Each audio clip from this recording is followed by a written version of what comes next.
하겠습니다. 그동안 코로나로 참 오랜만에 이 자리에서 뵙는 것 같습니다. 그동안 잘 지내셨습니까? 네. 요즘 참 어려우시죠? 저는 그동안의 변화가 있어서 올해부터 우리 동아시아 미래재단 이사장을 맡게 된 임성훈입니다. 인사드리겠습니다.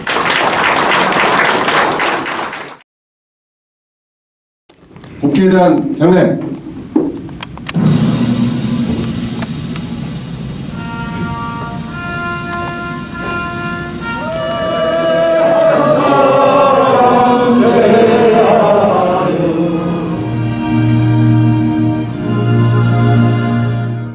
동아시아 미래재단 강연을 축하해주기 위해서 참석하신 네 분을 몇 분만 모시도록 하겠습니다. 시간 관계상 모두 소개 못 드린 점 양해 부탁 말씀을 드립니다.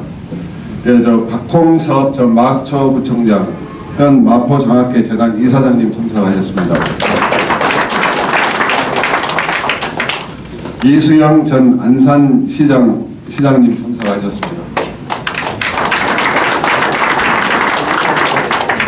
조창희 전 문체부 문화체육관광부 총무실장님 참석하셨습니다.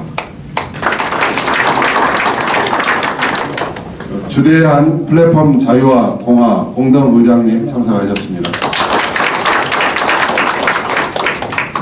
오재세 전 국회의원님 참석하셨습니다. 마지막으로 박기상 자유광장 공동대표님 참석하셨습니다. 안 계십니까? 요즘 많이 어려우시죠?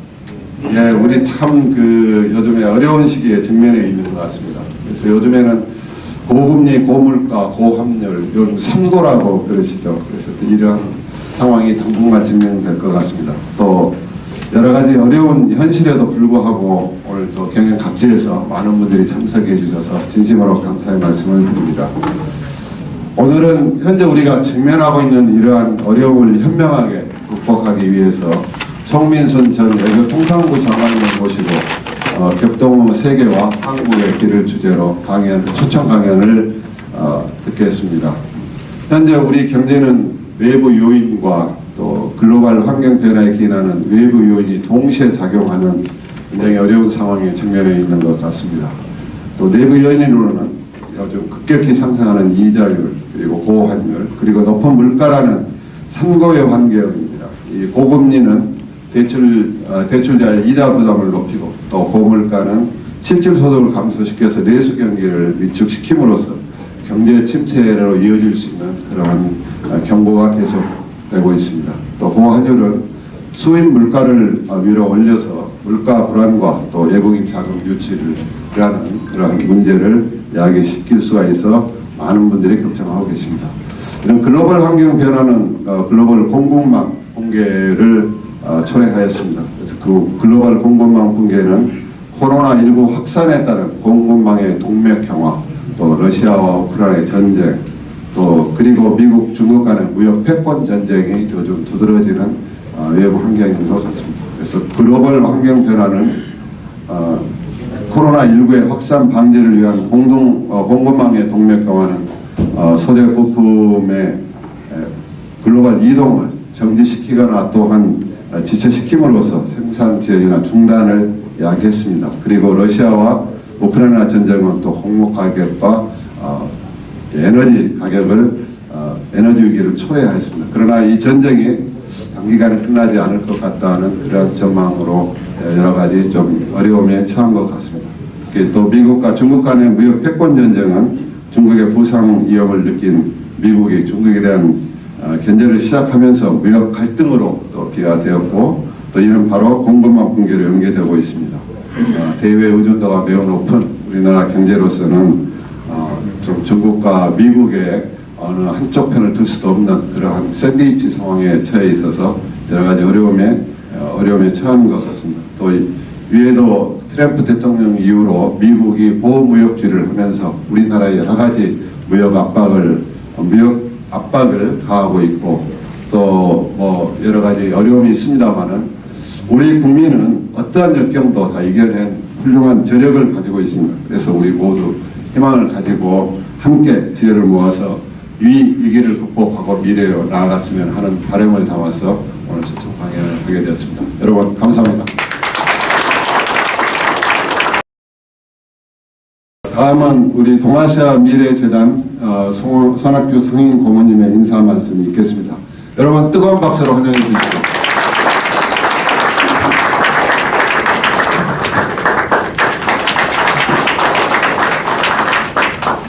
손학규 청년 화이팅!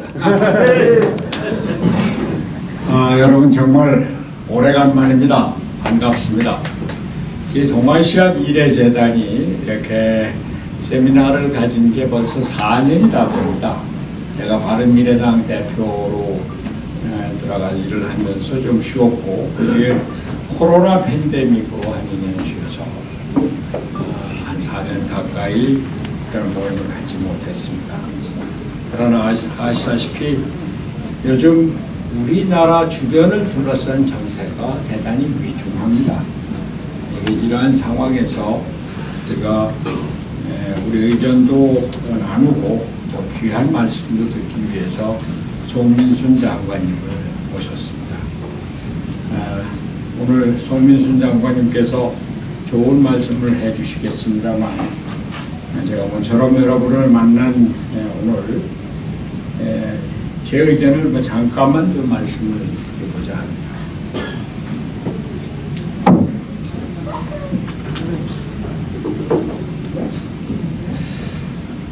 대한민국에 위기가 도래했습니다.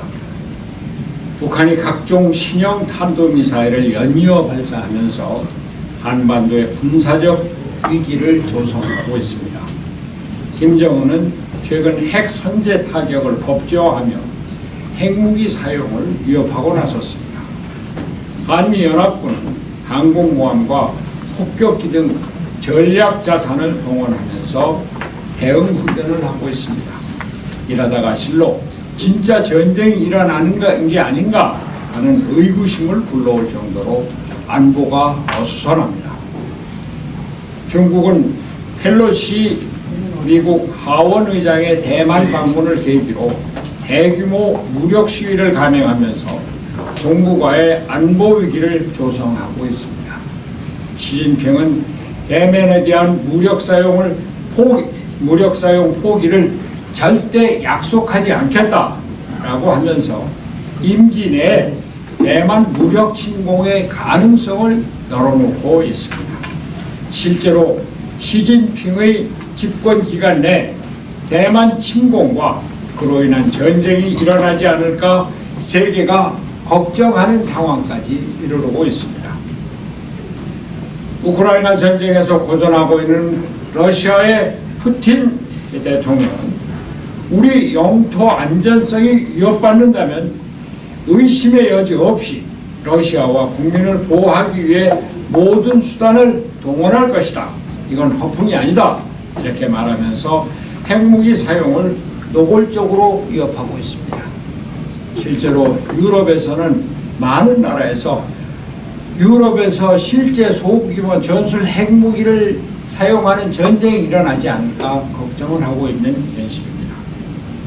국제적으로 이렇게 전쟁과 핵무기 사용 위협이 고조되는 가운데 한국에서는 여당 대표 등이 전술핵 재배치의 필요성을 주장하면서 이 문제를 미국과 논의할 것이라고 말하고 있습니다.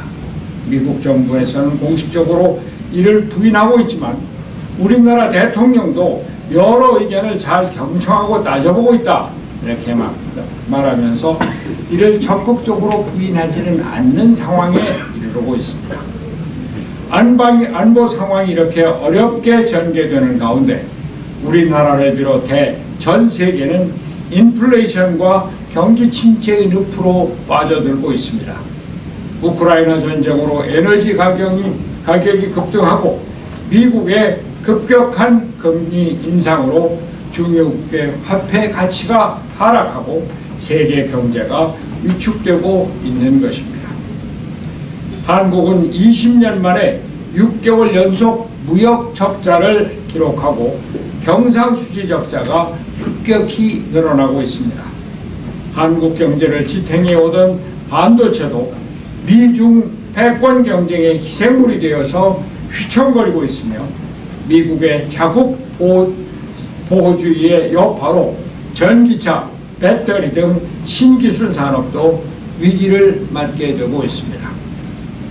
베를린 장벽 철폐와 소련의 붕괴로 이루어진 냉전 체제의 해체는 이제 신냉전 체제로 변화해 세계는 바야흐로 시대 전환의 길을 걷게 되었습니다.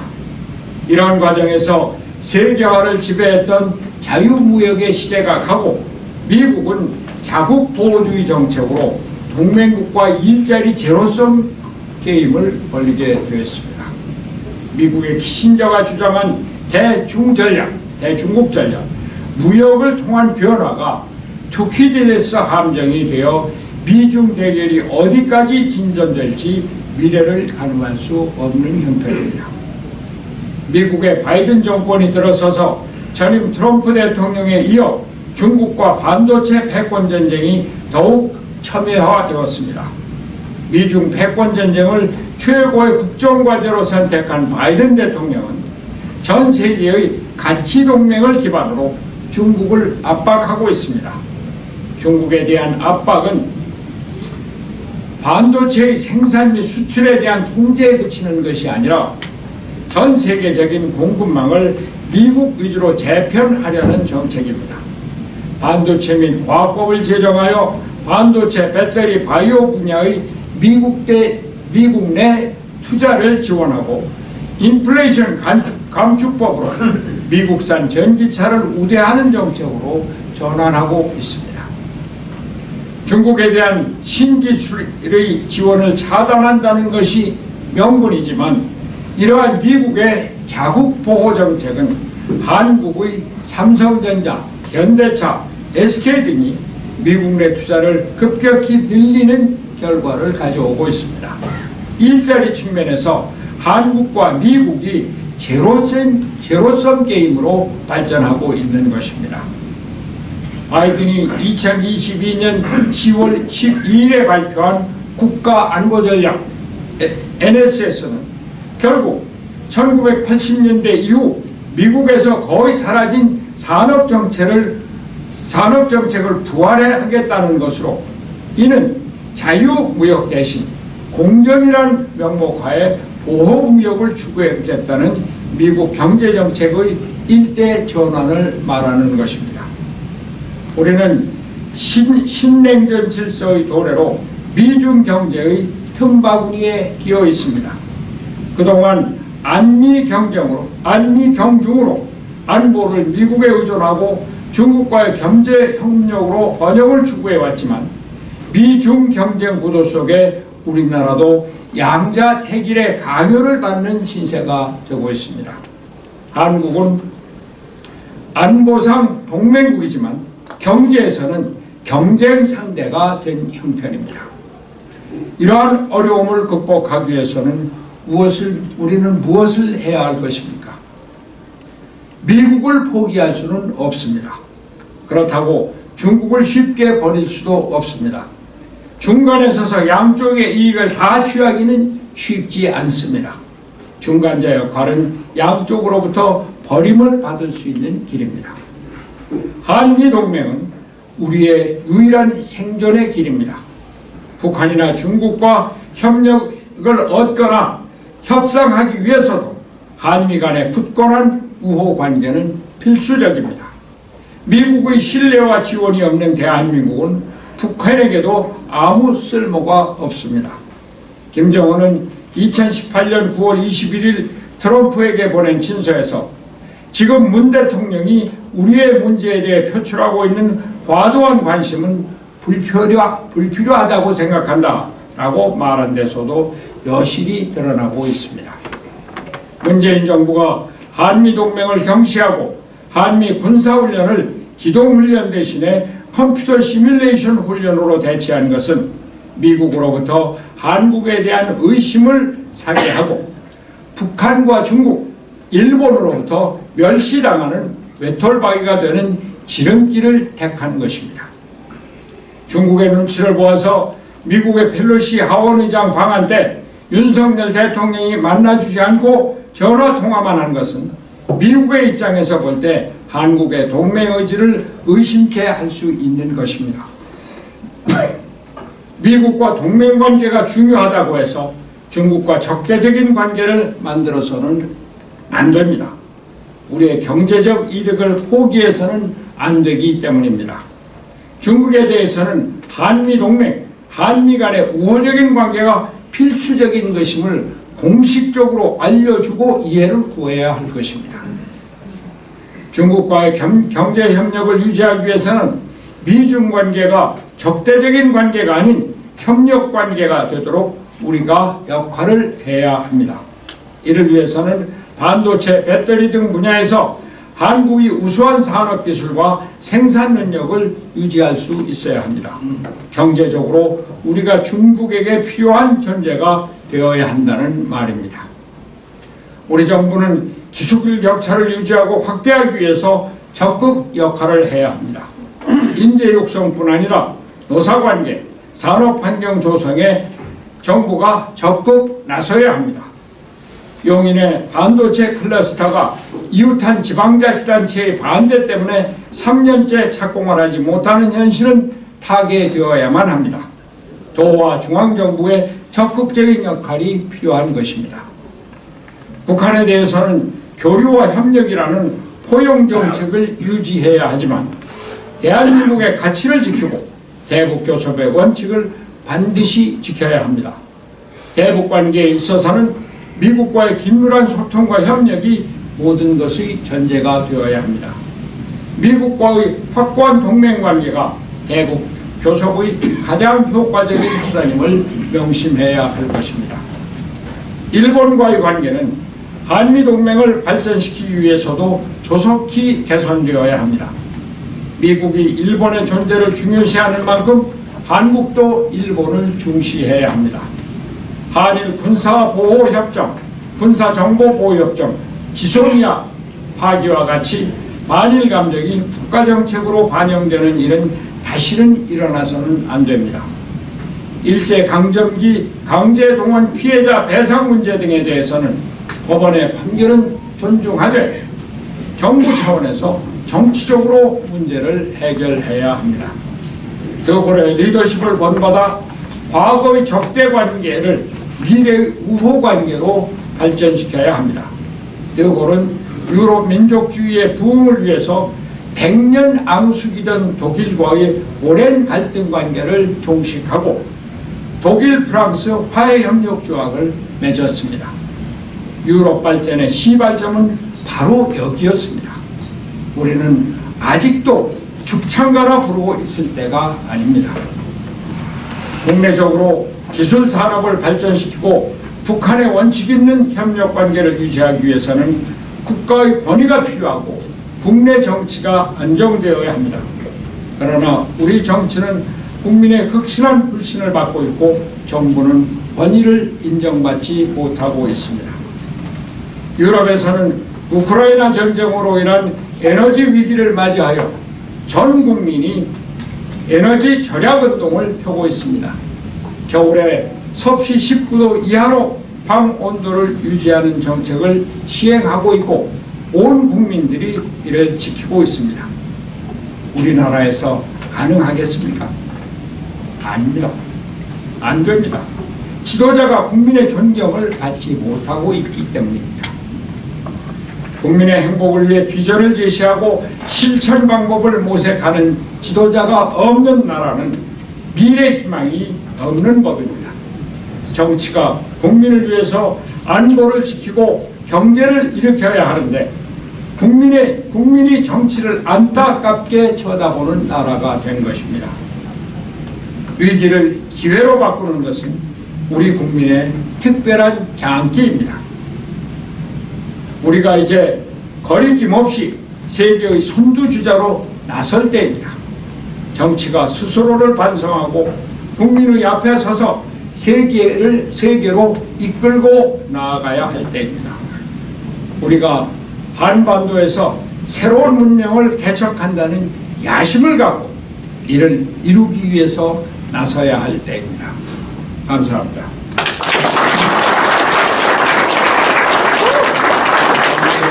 간략하게 제 의견을 말씀을 드렸습니다만 오늘은 정말로 귀한 분을 초청을 했습니다. 여러분이 잘 아시는 송민순 전 외교통상부 장관님. 저는 이분을 우리나라 최고의 외교관이라고 생각하고 있습니다.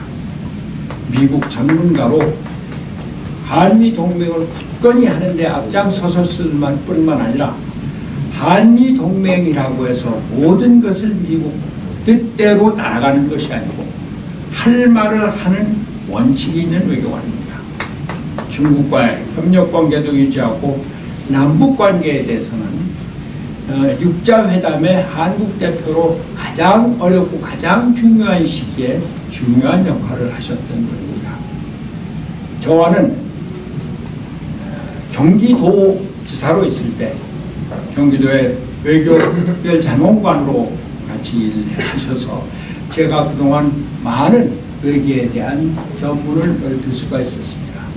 그 뒤에 외교부의 차관부로 들어가시고 또 노무현 대통령 때 청와대에서 안보실장을 지냈고 외교통상부 장관을 지내셨습니다.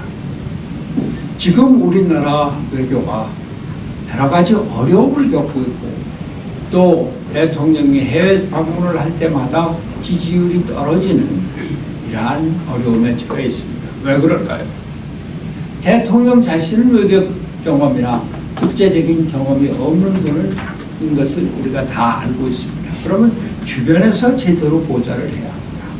근데 주변에 있는 분들이 사실상 외교를 제대로 알고 외교를 제대로 경험한 실전 경험이 없는 분들입니다.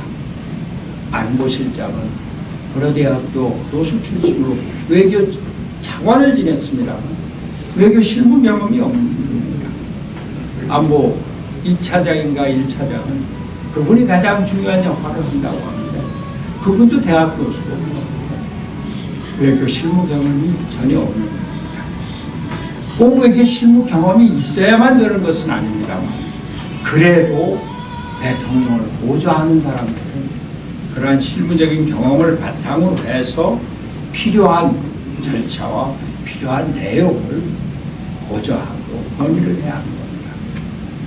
저는 송민수 장관님 벌써 장관을 지내신 지 오래됐고 이분에 져서 비난은 아직도 그런다. 이것이 한때 정권과 마찰을 일으키면서 꿋꿋하게 싸워오신 분입니다.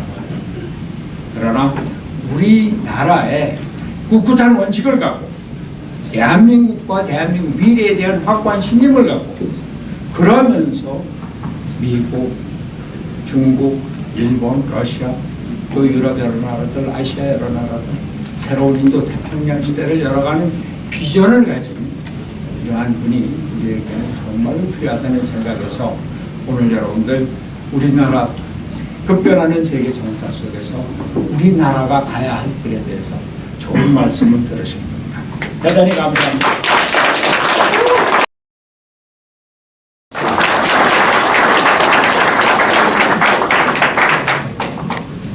전 늘 손학규 지사님으로 처음 만났었는데 한 20년 전에 지금도 또 당에서도 당 대표 하실 때 제가 비례대표 국회의원을 하고 그래서 제가 늘 대표님이라고 부릅니다. 손 대표님. 지금 방금 이야기를 하다 보니 그 생각이 나네요. 경기도에 제가 이제 늘 한국에 오면 서울이고 외국에 나가면은 수도에서 다 근무를 했어요. 다른 나라에. 이제 미국의 워싱턴, 이제 독일의 베를린, 인도의 뉴델리 이런 데를 하는데 처음으로 지방 도시에 가는 게 이제 수원에 갔습니다. 근데 그때 이제 이 도지사님 회의에 이제 같이 참석해서 이야기를 듣고 한참 이야기하던 게 제가 지금도 기억이 나거든요. 그 판교 IT 그 단지 그거 개발을 하느라고 엄청 그때를 많이 쓰시는 것 같더라고요. 그리고 저도 그때 모시고 또 해외 유치도 다니고 그랬는데 사실 20년 전에 그때 판교 개발한 게 사실 오늘 우리나라 산업에 바로 바탕이 되고 있지 않습니까? 그때 이제 그런 좀 이게 비전을 가지고 미리 이렇게 안 하고 했더라면 단지 없었더라면은 지금 우리가 미국과 중국에서 서로 이렇게 요청을 받고 하는 이런 IT 산업이 이렇게 잘 됐을까? 물론 이제 경기도 한 군데서만 된 게 아니라 나라 전체가 하지만은 이런 요소요소에서 나라를 이끌어가는 지도자들이 계셨기 때문에 이제 오늘날 우리가 이제 이렇게 자리를 잡고 있고 또 그러다 보니까 미국과 중국 사이에서 또 서로 코어를 받고 이 코어를 받는 것도 적당히 받아야지 너무 진하게 받으면 찢어집니다 지금. 우리가 미국과 중국 사이에서 너무 이렇게 진하게 받아가지고 찢어지는 그런 상태가 되어 있는데 뭐 조금 전에 손 대표님께서 전체적으로 세계 돌아가는 정치와 국내 상황을 다 말씀을 드렸기 때문에 제가 얼마나 더 깊이 있게 이야기를 들을 수 있는지는 모르겠습니다만은 한 50년 제가 이 외교관이 되겠다고 해서 시작한 뭐 책을 읽고 또 강의를 듣고 공부하고 다니게 지금 딱 한 50년 됐는데 50년 동안 이렇게 이런 걸 관찰하다 보니까 어떤 생각이 들었냐면은 가만히 있어봐라 이게 내가 지금 뭐 제대로 알고 이야기하는 건가 이런 생각이 들 때가 많습니다. 세계가 너무 우리가 생각하던 것과 다르게 바뀌고 또 맞다고 생각했던 게 반드시 그렇게 가지도 않고 그렇습니다. 그래서 오늘 제가 말씀드리고자 하는 것은 뭐 이게 정답이다 뭐다 이런 게 아니고 제가 보기에는 이런 생각인데 자리에 같이 하신 여러분들이 또 보는 객관적인 시각도 있고 이런 좀 토론도 하고 이렇게 했으면 좋겠다 하는 생각이 듭니다만은 시간 사정이 어떻게 될지 모르겠습니다.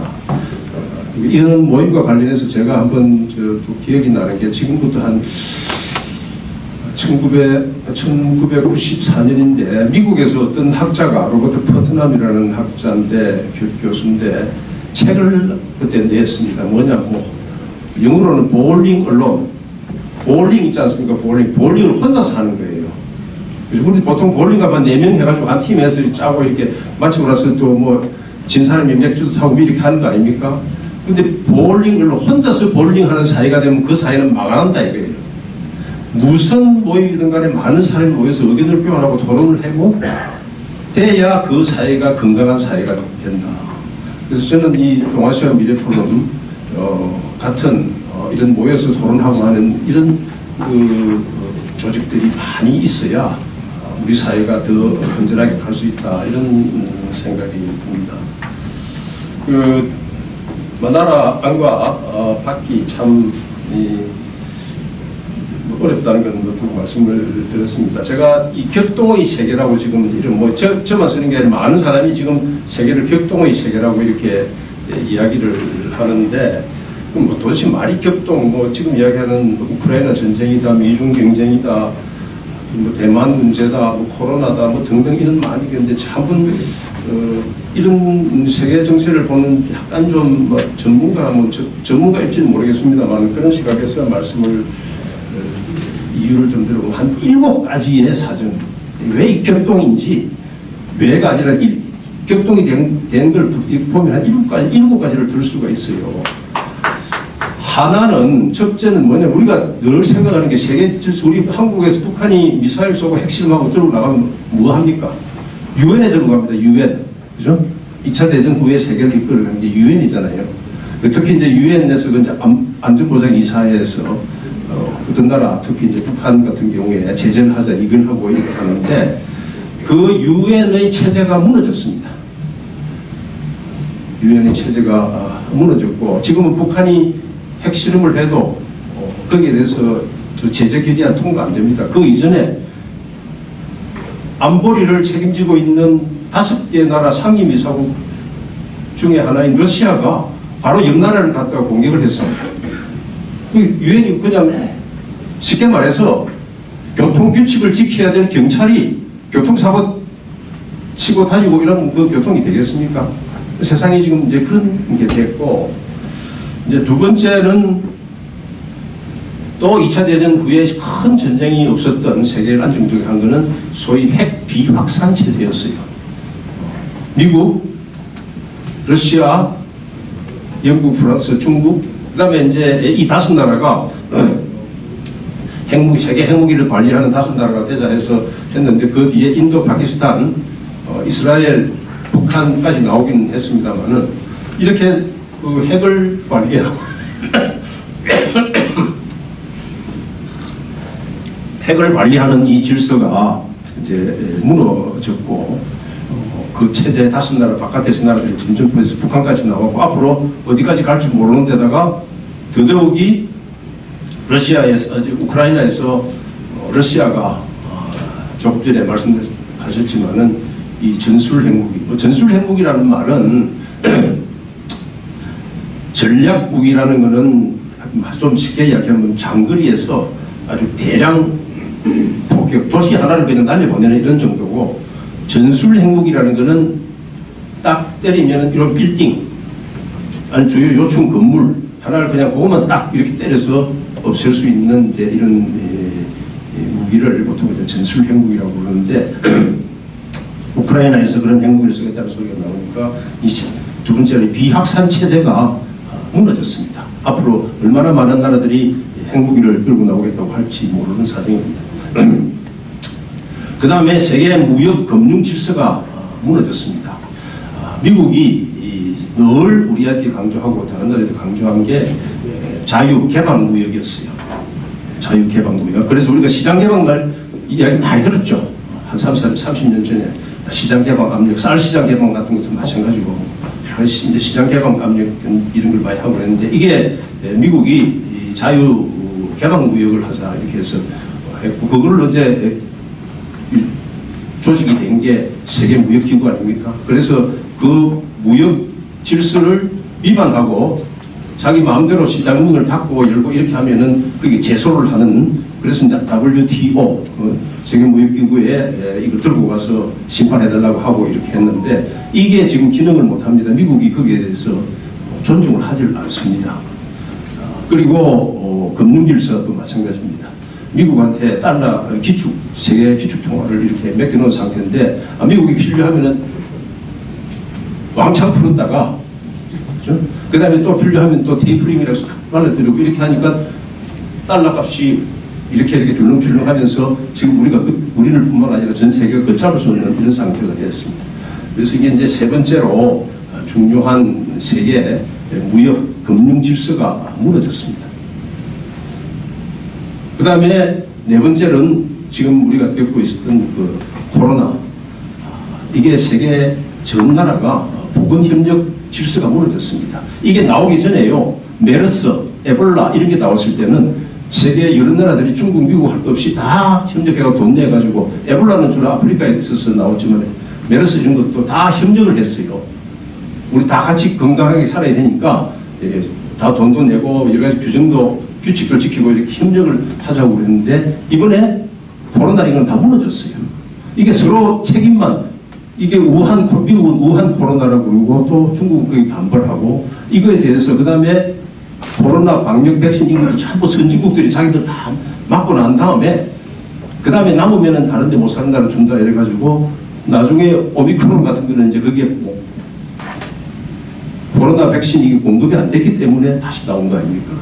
그래서 이게 WHO 세계 월드 헬스 오거니제이션을 중심으로 한 세계 보건협력의 체제가 또 무너졌습니다.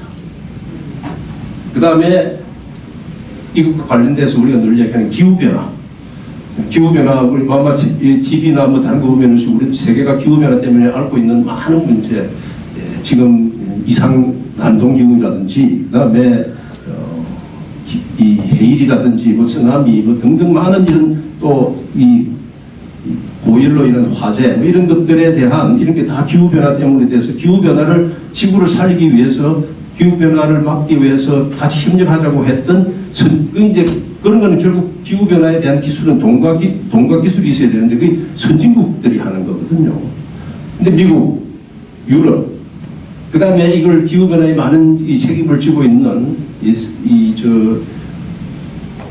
가서 석탄 이런 걸 많이 태우고 하는 중국, 인도 이렇게 같이 협력을 해야 되는데 이 나라들이 서로 이기주의적으로 자기 입장만 가지고 이렇게 하기 때문에 기후변화하자고 말은 많이 했지만은 지금은 이 기후변화에 대한 대응 체제도 무너졌습니다. 그 다음에 이제 두 가지 우리가 직접 좀 생각, 2차 대전 이후에요. 2차 대전 이후에 지금도 유엔 헌장에는 사무나 의미는 있는데 그런 있는데 별로 의미가 없는 그게 뭐냐면 독일과 일본은 국제사회의 적국이에요. 적국. 영어로 enemy state. 2차 대전은 이렇게 했던 전범이다. 그래서 적국으로 되어 있습니다. 지금도. 그 문장이 지워지지 않았어요. 다만 여기 이제 실제로 의미가 없다고 그랬습니다만. 그래서 독일과 일본은 군사 무장을 안 하는 걸로 그리고 못 하는 걸로 되어 있잖아요. 일본은 평화해법, 독일도 마찬가지고. 그런데 이번에 우크라이나 사태로 인해서 독일과 일본이 다시 재무장 상태에 들어갔습니다. 군사비를 일본도 GDP의 1%에서 2%까지 올리겠다고 그러고 독일은 1.5%인데 그걸 또 2%로 올린다고 이렇게 공개적으로 선언을 했습니다. 그래서 2차 대전 때 적국으로 됐던 패전국들이 이제는 다시 공식적이고 인정을 받았을 재무장 상태에 들어갔습니다. 이게 제가 보는 6가지의 이 격변의 세계에 큰 쉽게 말해서 격변이라는 게 바닥이 흔들리는 거 아닙니까? 바닥이 다 땅바닥에 금이 가고 지진이 나는 식으로 흔들리는데 이 6가지에 대해서 결정적으로 더 이걸 가속화시키는 것은 바로 조금 전에 우리 손 대표님도 많이 강조를 하셨습니다만 미국과 중국이 사실상 불구대천의 원수라고 할 수는 없지만 불구대천의 경쟁자로서로 간주를 하는 겁니다. 대놓고 트럼프 정부 때는 트럼프 정부 관료들이 중국하고는 하나의 하늘 밑에서 살기가 어렵다. 하나의 하늘 밑에서 살기가 어렵다. 이런 말을 공개적으로 썼습니다. 하나의 하늘 밑에서 같이 살기 어렵다는 게 한자로 불구대천이죠. 그걸 풀어보니까 불구대천이니까 이렇게 간주를 이제 하고 있는데, 근데 이제 이거는 중국과 미국이 이렇게 서로 불구대천의 적대 관계로 가고 있는 거는 두 가지 다 세상이 다 이유가 있지 않습니까? 첫째는 미국이 자기 스스로 자기가 삶이 좀 어려워진 거예요. 쉽게 말해서 이런 작전으로 돈을 많이 쓰다 보니까 지금 살림이 그게 안 되고, 야, 이제 나무 집 살림 쳐다볼 여유가 없다. 내 것부터 챙겨자. 우리 집에 살아야 뭐 난 다르게 볼 거 아니냐. 내가 먹고 살아야.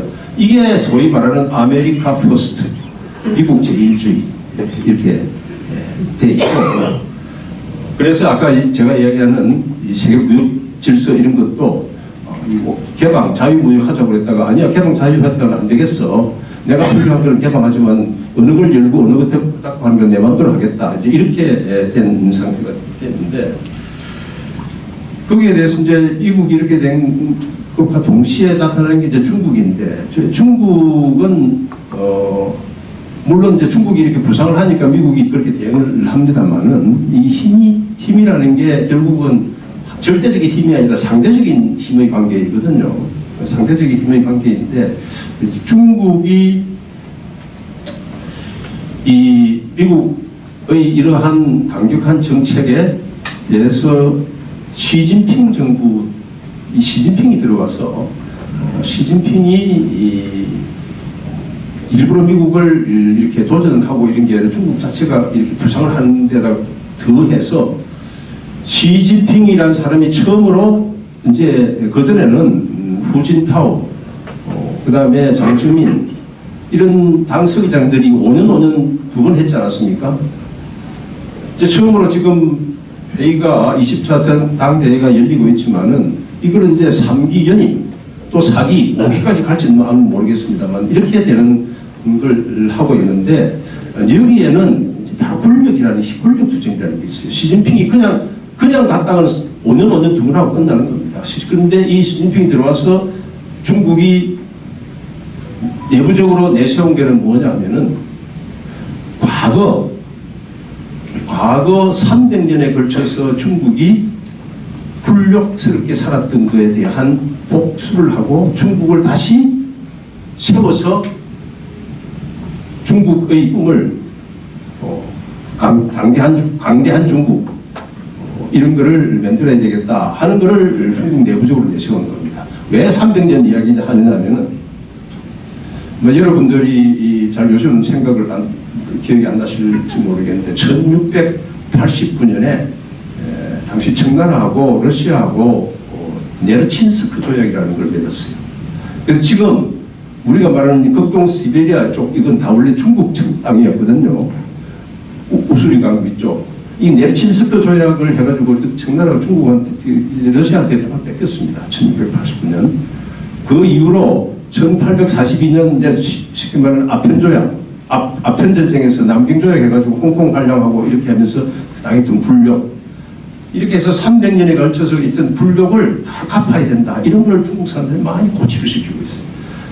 그러면서 이제 시진핑이 강한 중국을 들고 나오고 이러니까 자연적으로 뭐든지 한쪽에서 강하게 나오면 다른 쪽에서 강하게 나오듯이 이런 상황들이 그러면서 중국도 물론 중국 자체의 이 경제력 지금 뭐 세계가 아까 공급망 이야기를 많이 하셨는데 사실 현재로서요 미국이 아무리 저렇게 해도 중국을 제외한 세계적 공급망이 이루어질 수가 없습니다. 지금 우리나라 지금 자동차 여기 현대자동차 이런데 기아자동차 가서 하려고 그러면은 차 하나 살려고 그러면 1년 반 2년씩 걸리잖아요. 근데 기본적인 게 중국에서 이게 세계적인 공급망이 이렇게 연결이 다 돼 있는데 물건 하나 만들려고 그러면은 이게 국경을 수백 번을 건너야 되는 정도로 부품들이 돌아가면서 되지 않습니까? 근데 중국에서 막히니까 이게 안 된다는 겁니다. 그래서 미국도 저렇게 하고 있지만은 공급망 봉쇄를 그렇게 쉽게는 할 수 없을 것이다. 이런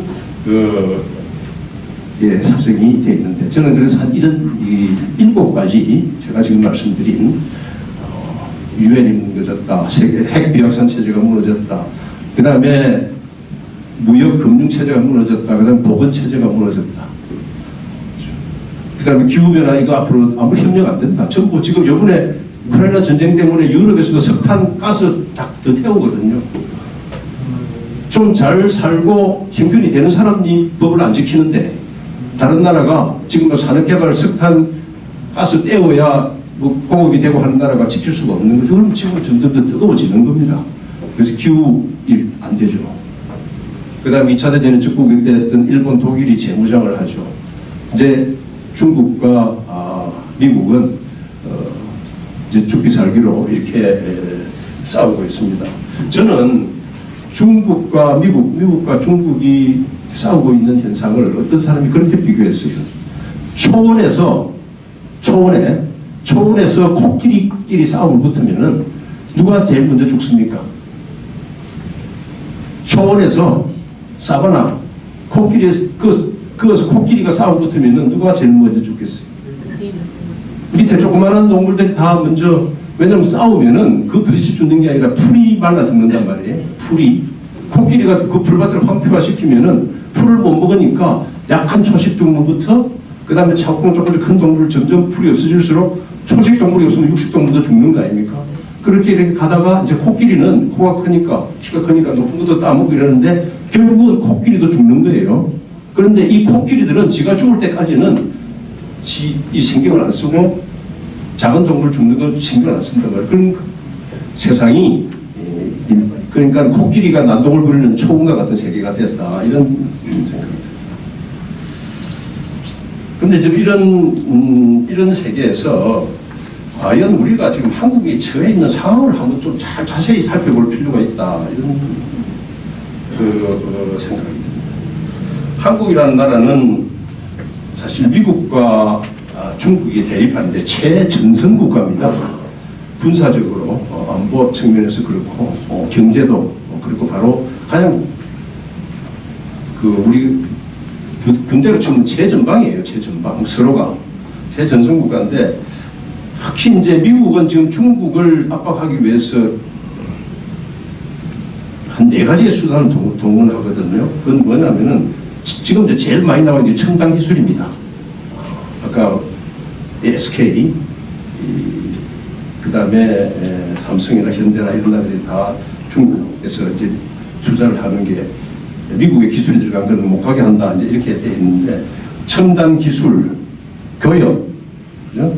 그 다음에 동맹망, 그 다음에 미국의 군사력 이 네 가지를 다 동원해서 중국을 압박을 하자고 그러는데 미국이 동원하려고 하는 네 가지 이 수단, 첨단 기술, 그 다음에 무역, 그 다음에 동맹 구축망, 그 다음에 군사력 이게 네 개가 다 한국은 다 강하게 물려 있어요. 그죠? 어디서 문제가 생겼는데 거기에 어디 한 군데만 빠져 있는 게 아니고 네 개가 다 물려 있기 때문에 가장 어려운 시장 상태에 빠져 있다 이런 상황이 되고 그다음에 중국은 말씀드린 대로 중국이 갖고 있는 이 거대한 공급망 거기에 대해서 상당히 중국은 지금 자신감을 갖고 있어요. 그래 내 없이 하려면 한번 해봐라. 물론 나도 다치겠지만은 내 없이 네가 할 수 있는지 한번 해봐라. 이런 게 내면적으로 많이 깔려 있습니다. 지금 이제 우리가 중국이 어려워질 거다 막 이렇게 하는 데는 상당히 이제 서방 언론들이 미국이나 유럽에서 이야기하는 언론들이 이야기하는 그런 게 많이 반영돼서 약간 좀 편향된 게 있는데 중국은 내부적으로 그래 한번 내만 다치는 게 아니다 니도 죽는다 이런 자신감이 깔려 있는데 거기에 또 우리가 같이 이렇게 걸려 있거든요. 우리 한국이 지금 이 처해 있는 소용돌이라는 이중 갈등 이거 하나 하고 그 다음은 뭡니까? 이런 틈새에 사는 북한이 부리고 있는 지금 그 북한의 불안정과 도발 이게 우리를 이제 참 불안하게 하고 조금 전에 말씀들 하셨지만은 이게 북한이 지금까지 보이지 않던 지금까지는 하지 않았던 그런 이제 도발들을 많이 하고 있는데 북한이 그럼 왜 이런 도발을 이런 것들을 이렇게 해야 되느냐 왜 그걸 한번 생각을 해봐야 되거든요. 지금 북한이 이렇게 도발을 하는 것은 우선 북한 내부적으로 오랫동안 제재를 받고 있어가지고 물론 미국의 제재, 한국의 제재라는 건 북한에 미치는 영향은 크지는 않아요. 북한의 대외 경제관계가 한 90%가 중국하고 이루어지기 때문에 중국은 말은 제재를 한다고 그랬지만 실제로는 우리가 생각하는 만큼 그렇게 제재를 하지를 않습니다. 그건 어떤 데서 나타났냐면 2019년에 시진핑이 평양에 가서 이런 이야기를 했어요. 중국은 이제 조선이죠. 중국이 말하는 조선, 북한. 조선의 합리적인 그 안보 우려와 발전의 관심사를 위해서 할 수 있는 지원을 다 할 것이다. 이게 이 사회주의 국가에서는 말 쓰는 용어들을 잘 생각을 해야 되는데 합리적인 안보고리라는 것은 네가 미국이나 누구와 2차 한국 전쟁 때 지켜줬듯이 누구한테서 이게 공격받아가지고 무너지게 놔주지 않을 테니까 너무 걱정하지 마라. 이게 안보고리고 발전의 관심사는 말은 발전이지만 경제적으로 어렵긴 어렵지만 굶어 죽었게 내버려 두지는 않겠다. 이런 말을 그렇게 표현을 하는 겁니다. 예, 그런 상태가 되어 있는데 이게 미국과 중국이 대립이 강해지니까 중국의 북한에 대한 이 미중의 합의에 의해서 북한을 좀 이렇게 관리하고 하는 그런 힘이 좀 빠진 거예요. 그죠? 중국이 볼 때는 미국하고 북한하고 사이가 좀 끄끄러운 게 나쁘지 않다. 이런 상황이 되니까 그걸 이제 북한이 잘 좀 이용을 할 그런 배경이 되고 그 다음에는 사실 우크라이나 이렇게 전쟁을 보니까 우크라이나가 원래 이제 소련에서 떨어져 나올 때 소련 내에서 지금의 러시아 말고는 우크라이나하고 카자흐스탄 이런 데 이제 핵무기가 많이 배치되어 있는데 우크라이나가 두 번째로 많이 가 있었거든요. 그거는 이제 다 폐기시키고 러시아한테 돌려주고 이제 이렇게 했는데 우크라이나가 핵무기를 가지고 있었으면 지금 저렇게 두들기 맞지 않을 거 아이가. 이게 이제 당연히 중국한테 들죠. 이거 내가 내가 핵무기 개발하기 이건 정말 잘했구나. 너 봤지? 응? 자, 내가 이 다 보고 이렇게 핵무기 개발한다. 이러한 생각이 북한은 반드시 들게 돼 있는 겁니다. 그래서 이 핵무기의 효용을 절실하게 더 느낀다. 이렇게 해서 자꾸 지켜보라고. 핵무기라는 것은 핵에 탄도도 있지만 그 운반하는 미사일 수단이 발달되어야 되니까 이런 실험들을 계속 이제 하고 있고, 세 번째로는 이제 이런 거를 핵무장을 통해서 군사 안보를 유지하고, 다른 하나는 자력 경쟁을 해서 경제를 하겠다. 이런 두 가지, 그게 이제 소위 말하는 핵 경제 병진 두 개인데, 이걸 하려고 하다 보니까 군사력 이것 좀 되는데 경제가 지금 아무리 북한은 중국한테 도와준다고 하지만 중국이 도와주는 것은 연명을 할 정도로 도와주는 거지 먹고 살이 찔 정도로 도와주지는 않습니다. 중국 사람들이 이야기를 하다 보면 하는 말이 있어요. 이런 말에 대해서 뭐라고 그러냐면은, 우리 중국은 우리식으로 북한을 도와준다. 이런 말을 합니다. 그 우리식이라는 말이 그렇게 막 엄청나게 쓸 수 있는 도와주는 그런 게 아니고, 적당히 말을 들을 정도로, 그리고 연명은 할 수 있을 정도로 이렇게 도와준다. 근데 중국의 입장에서 볼 때는요, 북한을 살려놓고 이렇게 도와주는 것은 우리 흔히 잘 쓰는 가성비가 굉장히 있는 겁니다. 가성비. 북한의 경제가 중국 경제의 대략 해서 잡아서 한 500분의 1밖에 안 됩니다. 500분의 1밖에 안 되는 나라를 조금만, 북한이요, 1년에 식량 모자란다는 게 풍년이 되면 50만 톤, 흉년이 되면 한 100만 톤 이렇게 모자랍니다. 그런데 국제시장에서 쌀 100만 톤 해봐야 몇 억불 안 됩니다. 그러니까 중국의 볼 때는 북한이 연명을 할 정도로 식량하고 연료하고 적당히 대주고 북한을 살려놓는 것은 중국의 안보나 중국의 위상 이런 면에 있어서 굉장히 가성비가 높은 겁니다. 그래서 북중국을 그렇게 도와주는 건데, 이제 이런 걸 해왔습니다만은 북한의 입장에서 볼 때는 그거 갖고는 안 되거든요. 좀 살아봐야 되겠는데, 베트남, 남한까지는 안 되더라도 중국 좀 살아봐야 되는데, 이러려면 대외적으로 문이 열려야 되는데, 이제 이미 안보리에서 합의됐던 거기에 의해서 제재를 계속 받고 있으니까 미국이 제재를 해줘야, 제재 해제를 해줘야, 지금은 이 정부는 어떨지 모르겠어요. 이 정부도 뭐 생각은 마찬가지일 겁니다. 제재 해제만 되면 남북 협력도 되고 또 다른 나라하고도 교육도 하고 뭐 이렇게 해서 이 인민들이 고충을 풀 수 있을 텐데, 그거를 하기 위해서는 미국을 자극을 해야 된단 말이죠. 미국을 자극을 하려고 그러면은 자기의 핵이나 미사일 능력이 계속 위험한 수준이 돼야 된다는 걸 과시해야 되니까, 그래서 이제 이렇게 지금 이런, 우리가 볼 때는 도발이고 그 사람들은 때는 핵무기 현대화 또는 그 무기 현대화, 무력 강화 이제 이런 게 되는 거죠. 이런 차원에서 이제 북한이 지금 이제 우리가 부르는 그런 도발들을 하고 있는데, 그런데 지금 이런 북한의 이 핵미사일 실험, 군사 도발 이런 것들이 그럼 과연 어떤 효과를 가져올까? 이런 걸 한번 좀 실제로 생각을 해봐야 되는데, 저는 이제 요새 이걸 보고 우리 남쪽에서 이제 국론 분열 현상이 생기는데, 어떤 현상이냐 하면은, 아니 미국이 말이지 북한한테 제재 해제 좀 해주고 이야기 좀 해주고 이러면은, 그러면은 북한이 저렇게 도발하고 안 하고 한반도 정세도 안정되고 할 텐데 왜 미국 내 그런 거 좀 안 하냐? 이제 이런 시각에서 이거를 비판을 하는 겁니다. 또 한편에는 거기에 대한 반대편은 뭐냐면은, 우리 미국을 우리를 지키기 위해서 미국이 하는 왜 미국을 비판하냐? 그래서 북한의 이런 도발은 우리 남한 내에 굉장히 그 국론 분열, 반미 감정 이런 거를 만드는데 상당히 작용을 한다.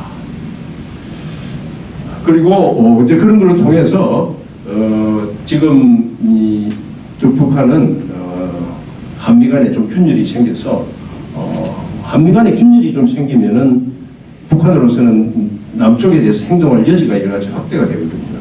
한미 간이 단단히 묶여 있을 때하고 이제 다르니까. 그래서 이제 한미 간 균열도 생각을 하고, 그리고 지금 말씀드린 대로 미국에 대해서 잘못하면 북한 핵미사일이 미국까지 날아올지 모르니 북한하고 협상을 좀 해봐라 하는 미국 내의 여론, 이런 거를 북한은 기대하고 있을 것입니다.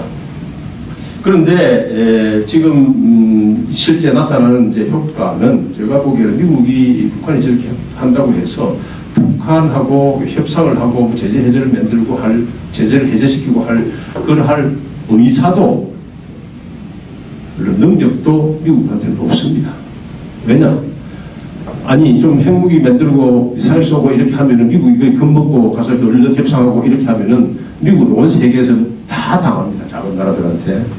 그거는 아니다. 그리고 바이든 행정부는 특히 2019년 하노이에서 트럼프하고 김정은이 만났을 때 해놓은 그 선이 있습니다. 그 선보다도 미국이 더 양보를 하면은 지금 미국의 바이든 행정부는 미국 내에서 인기가 떨어집니다. 그래서 북한이 원하는 제재 해제라는 걸 상당히 이제 되기 어렵겠다 이런 상황이고 이제 그렇게 하다 보니까 이제 미국은 어떤 자세를 하느냐면 그래 좋다 협상하자 협상을 하는데 미리 전제 조건은 없다. 와서 테이블에 앉아서 네가 원하는 게 뭐고 내가 원하는 게 뭐고 이렇게 하자. 그런데 북한은 뭐냐? 북한은 어떤 요구를 하고 있느냐면은 지금 아니 이미 협상 많이 해봤잖아. 그러니까 제재 해제를 하겠다는 카드를 들고 나오면은 북한은 미국하고 협상을 하겠다. 이제 이렇게 나와서 지금 이게 안 되는 겁니다. 그러니까 미국은 어떤 자세를 하냐면 그래 조건 없는 협상 오케이. 그런데 그거 안 한다고 해서 우리가 미국이 뭐 불러하는 게 아니라 미국은 그 대신 네가 도발하는 만큼 그게 강력한 군사력을 한미 군사력 거기다 플러스 일본. 이제 일본을 거기다 붙이니까 지금 국내적으로 또 뭐 여러 가지 뭐 축창가다 어쩌다 이런 이야기는 이제 계속되는 건데 미국으로서는 당연히 일본을 붙여야 됩니다. 미국은 일본을 붙이는 이유는 북한에 대한 대응을 위해서 한미를 하는 게 아니라 더 큰 중국에 대한 대응은 한미를 같이 묶어야 되는 거예요. 그러다가 이쪽에는 그렇고 남쪽에는 호주, 영국, 이제 오커스라는 이름을 붙인 거 있죠. 이게 다 붙여야 되는 겁니다. 그래서 미국이 볼 때는 북한이 저렇게 도발하고 하는 거는 한미를 묶는 데는 또 좋은 효과를 가지고 있기 때문에 또 미국은 그걸 활용을 하는 겁니다. 그러니까 이게 이제 강대강으로 계속 가고 그렇게 하다 보니까 여기 앉아 계신 여러분이나 저나 우리 손 대표님이나 다 이게 뭐 한반도에 어떻게 되는 거야. 뭐 이런 이제 불안들이 나오지 않습니까? 근데 이제 지금 여기서 실질적으로 우리가 걱정하는 거 과연 북한이 도발을 일으켜가지고 또는 우발적인 사건으로 한반도에서 전쟁이 날 것인가? 또 어떤 사람들을 우리 뭐 이 과거에 유교를 겪은 세대도 있지만 어떤 사람들은 야 이거 불안해서 되겠나 뭐 이렇게 생각하는 사람들이 또 없지 않아 있을 겁니다. 오늘 점심 때도 누구 사람들을 만났더니 아 이거 뭐 어디가 딴 데 가서 살아야 되는가 이거 뭐 이런 이야기를 해서 아 요새 같은 세상에 딴 데 가면 여기서 못 살면 딴 데 가서 살 거냐 죽어도 여기서 앉아서 지키다가 죽어야지 이런 이야기를 하고 뭐 웃으면서 나왔습니다만은 제가 보기에는요 한반도에서 전쟁이 날 수 있는 가능성은 한 5가지 요인이 같이 겹쳐야 될 것 같아요. 하나만 갖고는 안 되고 그거는 북한이 도저히 이렇게는 못 살겠다. 코너에 몰려서 난 도저히 이렇게 못 살고 이렇게 죽느니 뭐 하여튼 한번 뭐 불을 지르든지 뭐 했는데 뒤집어 엎는 게 낫지 이래갖고 앉아 숨 못 쉴 정도는 안 되겠다라는 그러한 아주 절망적인 상황이 가까워져야 되는 게 하나 있고 두 번째로는 미국의 국력이 전 세계 여러 군데로 분산이 되는 겁니다. 지금 이미 우크라이나에 상당히 미군이 가 있지 않지만 미군이 우크라이나 주변에서 여러 가지 정찰 기능이나 무기 제공이나 정보 이런 걸 가지고 사실상 간접적으로 우크라이나에서 전쟁을 하고 있거든요. 그 다음에 중동도 지금 간단치가 않습니다. 중동. 그래서 중동에서 난리를 안 하려고 이란하고는 핵 협상을 열심히 하고 있어요. 중동. 그 다음에 아시아에 특히 이제 대만 문제 이야기 많이 나오지 않습니까? 시진핑이 지금도 대만 이걸 통합을 위해서 무력 사용의 옵션을 중국은 포기하지 않는다라고 명시적으로 이야기했습니다. 꼭 필요하다면 무력도 사용하겠다. 당장 한다는 건 아니지만 실제 할 가능성은 또 다른 문제이긴 한데 그런데 대만 이런 데서 그러니까 유럽, 중동, 아시아, 한국 아닌 다른데 이런 데서 미국의 국력이 분산돼 가지고 한국에 대해서 힘을 쓸 사정이 안 되는 이런 두 번째 조건. 그 다음에 두 번째 조건하고 세 번째하고는 겹쳐집니다만 실제로 중국이 대만 점령을 해가지고 점령을 시도했을 때 미국이 관여 안 할 수가 없습니다. 미국이 대만 분쟁에 관여를 참전이죠. 전쟁을 무력을 쓰는 건데 그렇게 하면요 주한미군은 당연히 그렇게 빠지게 됩니다. 그렇게 가게 돼 있어요. 그걸 가지고 2005년 6년 사이에 당시 부시 행정부에서 한국 정부하고 노무현 정부죠 사이에 소위 이름을 애매하게 쓰는 건데 이것도 우리 일반 시민들이 말씀을 잘 알아들어야 됩니다. 주한미군의 전략적 유연성에 합의를 했다. 도대체 전략적으로 유연성이라는 게 전략이라는 게 뭐고 유연성이라는 게 유연성이라는 거는 뭐 알겠어요. 뭐 요가나 필라테스 이런 거 한번 몸에 유연성 생기듯이 유연성이라는 말 알겠는데 전략적 유연성이라는 거는 미국의 세계 전략에 필요하면은 한국에 있는 군대를 미국은 유연하게 빼서 거기 가서 쓰겠다 이 말입니다. 그죠? 한국에 있는 군대를 다른 데 가서 내가 미국이 좀 자율적으로 필요하면 쓰겠으니 그렇게 이해해라 이렇게 되는 겁니다. 그래서 과거 이라크 전쟁이나 아프간 이런 때에 미군이 일부 나갔습니다만 그러면 대만에 이렇게 되면 당연히 주한미군은 그걸로 투입이 될 수밖에 없다. 그래서 허점이 생겼을 때 북한이 할 수가 있고 그 다음에 네 번째로는 네 번째가 아니라 다섯 번째죠. 한국 내에서 이렇게 심한 사회적 갈등이 있어요. 좌우불명이나 사는 사람 잘 사는 사람 못 사는 한국 내가 굉장히 혼란이 된 이런 상태. 그래서 다시 말씀드려서 미국이 전 세계를 걸리고 저기 분산이 돼 있고 두 번째로는 이 대만 같은 데서 전쟁이 생기고 또 세 번째로는 한 가지 제가 말씀드린 미국 내 말씀이죠. 미국이 전 세계 경찰 역할을 하는 데 대한 굉장히 피로감이 있습니다. 트럼프 때 그런 이야기가 많이 했는데 아이고 미국들 말이야 한국 이거 보니까 뭐 잘 살고 한국 저 정도인데 말이야 자기들 자기 나라 지키면 되지만 미국들 오랫동안 수십 년 동안 그렇게 놔둘 거 있나. 군대를 오래 두면 피곤하거든요.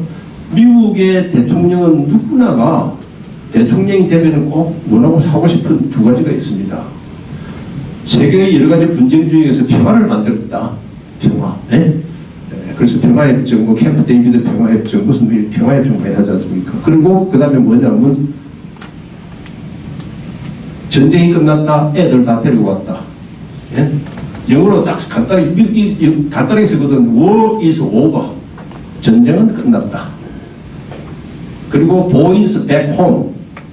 이제 별로 보통 군인들이 그 당시 군인들은 남자애들이니까 우리 애들 군대 애들 다 전쟁터에서 데리고 왔다. 이게 미국 대통령이 하고 싶은 말이에요. 근데 사정이 안 되니까 안 돼서 못하지만은 트럼프 같은 사람들은 그런 이야기를 굉장히 유혹을 많이 느낀 거죠. 이제 이런 미국 내에서의 해외 개입에 대한 피로감. 그 다음에 제가 말씀드린 우리 국내 정치에 분열이 아주 심해서 약점이 보이는 거. 거기에 북한이 도저히 이렇게 해서는 못 살겠다. 무슨 일을 저질리겠다. 이런 요소가 5개가 합치면은 저는 전쟁이 가능하다고 봅니다. 근데 그 5개 중에서 가장 중요한 건 한국 내에서 사실 분열이 안 되면 그건 뭐 전쟁이 안 되는 거죠. 그래서 이 정치인들이, 지도자들이 국내 분열이 안 되도록, 그 국내 분열이라는 게 뭐 악다구리로 잡아서 한다고 해서 되는 게 아니고 이해관계를 잘 조율해서 해야 되는 것 아닙니까? 그래서 참 이 국가 지도자를 뽑는 게 중요하다 이런 생각이 들고요. 그래서 지금 이게 이제 우리가 처해 있는 상황인데, 그럼 지금 지금 정부가 이게 뭐 잘하고 있나 뭐 이런 데 비판들을 많이 하고 있는데 저는 사실 제가 이 바깥에서 볼 때 정부에 있다 하더라도 내가 이게 어떻게 잘 할 수 있을까 하는 굉장히 사실 한마디로 자신감 있는 이야기를 하기는 좀 어려운 것 같습니다. 아까 우리 손 대표님께서 사람을 잘 써야 된다 이런 말씀을 했는데 그거는 이제 사람을 쓰는 거는 전 그런 생각이 들어요. 정부에서 국가를 운영하는 그런 말씀이죠.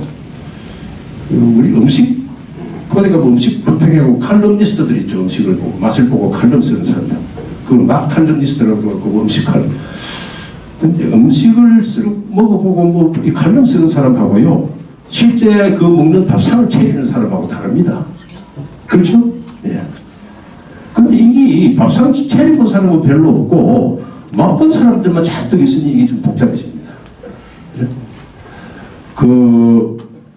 지난번에 윤석열 대통령이 미국 뭐 이렇게 가서 일본하고 정상회담 한다, 미국하고 뭐 한다 이런데 뭐 되지도 않는 걸 해가지고 했다고 또 뭐 야당에서는 뭐 외교 참사라고 그러고 전직 외교장관 출신이니까 뭐 외교란 말만 들으면 기가 뭔데 말이죠.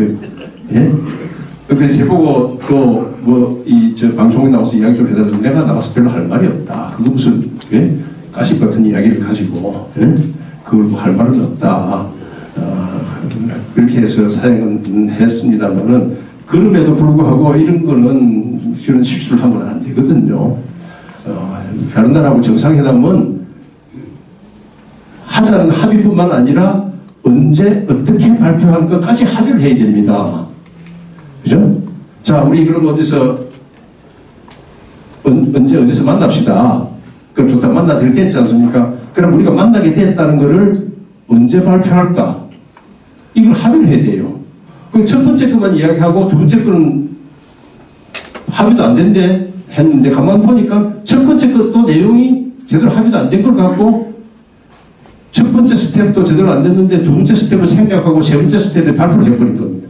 이제 이런 거는 이제 이게 밥상을 차려본 사람들이 나야 되는데 밥상을 안 차려본 사람들이 맘만 보고 다니다가 만이야기 하려고 하니까 이런 일이 생기는 건데 그거는 뭐 앞으로 개선이 돼야 되고 그 문제의 실체는 아니거든요. 실체는. 근데 이제 외교에서는 이런 말이 있습니다. 외교에서는 모양이 실체고 실체가 모양이라는 말이 있습니다. 그죠? 왜 무슨 이야기냐면 내가 한번 그 집에 찾아갔으면은 다음번에는 반드시 그 집에서 내한테 와야 됩니다. 내가 한번 가고 또 가고 이런 거는 그거는 실체에서 밀린 겁니다. 난 니한테 아쉬워. 네가 갑이야. 난 끓이야. 이렇게 인정을 하는 것과 같은 겁니다. 그래서 외교에서는 모양이 실체다. 그리고 실체가 모양이다. 이런 말을 하고 만약에 그 지난번에 미국의 바이든 대통령이 사우디아라비아의 MBS라고 그럽니다. 모하마드 빈 살만 왕세자 사실상 저게 실세죠. 바이든 대통령이 사우디에 찾아갔습니다. 왜냐? 이 기름값 이거 막 오르면은 이게 미국 내에서 선거가 곧 다가오는데 주유소에 기름 갖다가 기름값이 막 오르면은 사람들이 누굴 욕하겠어요? 하늘 보고 욕하겠어요? 어느 나라는 마찬가지입니다. 야 이거 바이든 이거 뭐 하는 거야? 이거 뭐 사람 기름값 이렇게 올려가지고 사람 못 살게 만들어. 이런 표가 뚝뚝뚝 떨어집니다. 그래서 바이든이 사우디에 찾아갔습니다. 근데 그 사우디에 찾아간 MBS라는 사람이 왕세자라는 사람이 어떤 사람입니까? 그 카시크로지라고 자기 나라 비판한 언론인을 터키에 있는 사우디 대사로 납치를 해가지고 죽여버린 사람이에요. 인권에 아주 탄압에 지목된 사람인데 급하니까 자기 선거에 급하니까 찾아간 거예요. 찾아갔다는 것은 스타일입니다.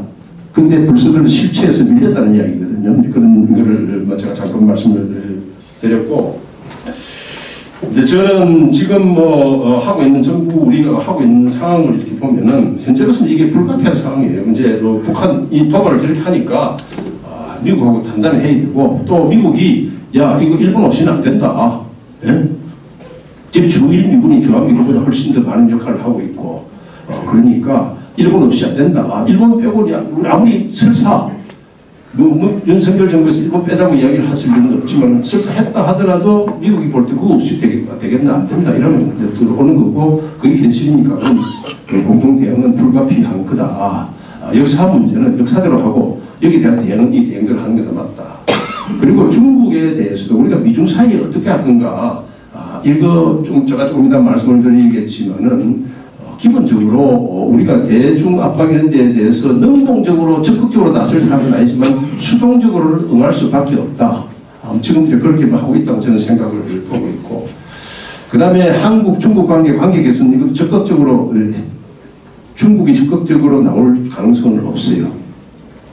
시진핑이 3기 연임하고 나면 어떻게 될 거다 기대를 할지 모르지만은 제가 보기에는 이 문제는 이 아주 민감한 거라서 사람들이 다들 의견이 다를 수 있겠습니다만은 사드를 한국에 배치하고 있는 한 시진핑이 한국에 오는 것은 쉽지 않을 것이다 라고 보는 제 견해입니다. 이거는 제가 어제 오늘 생각하는 게 아니고 1998년에 북한이 대포동 미사일을 처음 쏴가지고 이게 그 당시 이 미사일 엄청난 이제 쇼크였죠. 장거리 미사일을 쏴가지고 했는데, 그런데 이 문제를 해결하기 위해서 중국에 갔더니 중국 사람들이 하는 말이 우리는 이 북한을 미사일 개발하고 핵 개발 못하게 중국이 힘 좀 써야 된다. 안 그러면 이거 여기 미사일 경쟁 많이 나고 중국한테도 좋지 않지 않냐 했더니 중국에 우리 같으면 안보실장 또 외교장관 이 두 사람이 똑같은 말로 하는 게 우리는 미사일 방어망 반대합니다. 작게 말해서 북한의 미사일을 부실로 해서 중국을 압박하는 미사일 방어망을 한반도에 설치하는 것은 절대 안 된다. 이게 벌써 98년이고 몇 년입니까? 24년 전이죠. 24년 전부터 중국이 일관되게 해온 겁니다. 근데 이제 박근혜 정부 때 미사일 사드를 배치를 했는데 그 당시 저 같은 사람들도 그 배치를 해야 될 필요가 있을 때는 꼭 하지만 지금 말하다 명분을 충분히 축적하고 해야 된다 이런 이야기를 했는데 어느 날 갑자기 해버렸어요. 우리 총리가 중국 가서 우리 그런 거 협의도 안 하고 안 할 거다 이렇게 했는데 그러고서 며칠 있다가 그냥 해버렸어요. 그래서 이것도 또 정부가 참 이게 그런 겁니다. 이게 정부가 그렇게 해서 절대 안 되는 거죠. 그래서 이 명분을 쌓지 않고 그냥 뗐는데 사드가 배치되어 있는 한 사드를 철수하는 어떤 포뮬러나 이런 게 나왔을 때 중국의 한중 관계가 좀 정상적으로 될 수 있는데 그거는 또 다른 문제가 있지 않습니까? 지금 사드를 철수를 한다 이러면 또 어떻게 되겠어요? 그럼 북한이 막 저렇게 쐈는데 우리는 무방비로 있을 거냐? 또 이렇게 되기 때문에 굉장히 이제 난제이긴 한데 그래서 그때 사드 배치라는 거는 이게 돌아올 수 없는 다리를 건너는 것과 같기 때문에 그런 다리를 건널 때는 충분히 다른 장치를 하고 건너라. 그냥 급하다고 툭툭 건너오고 그다음에 못 돌아오게 되면 안 된다. 이런 였습니다. 그런데 그게 안 된 거죠. 이런 이게 지금 시간이 어떻게 됩니까? 괜찮습니까? 혹시 또 하시다가요 별 재미없으면 이제 대충 끝내세요. 우리 해주시면 언제든지 네?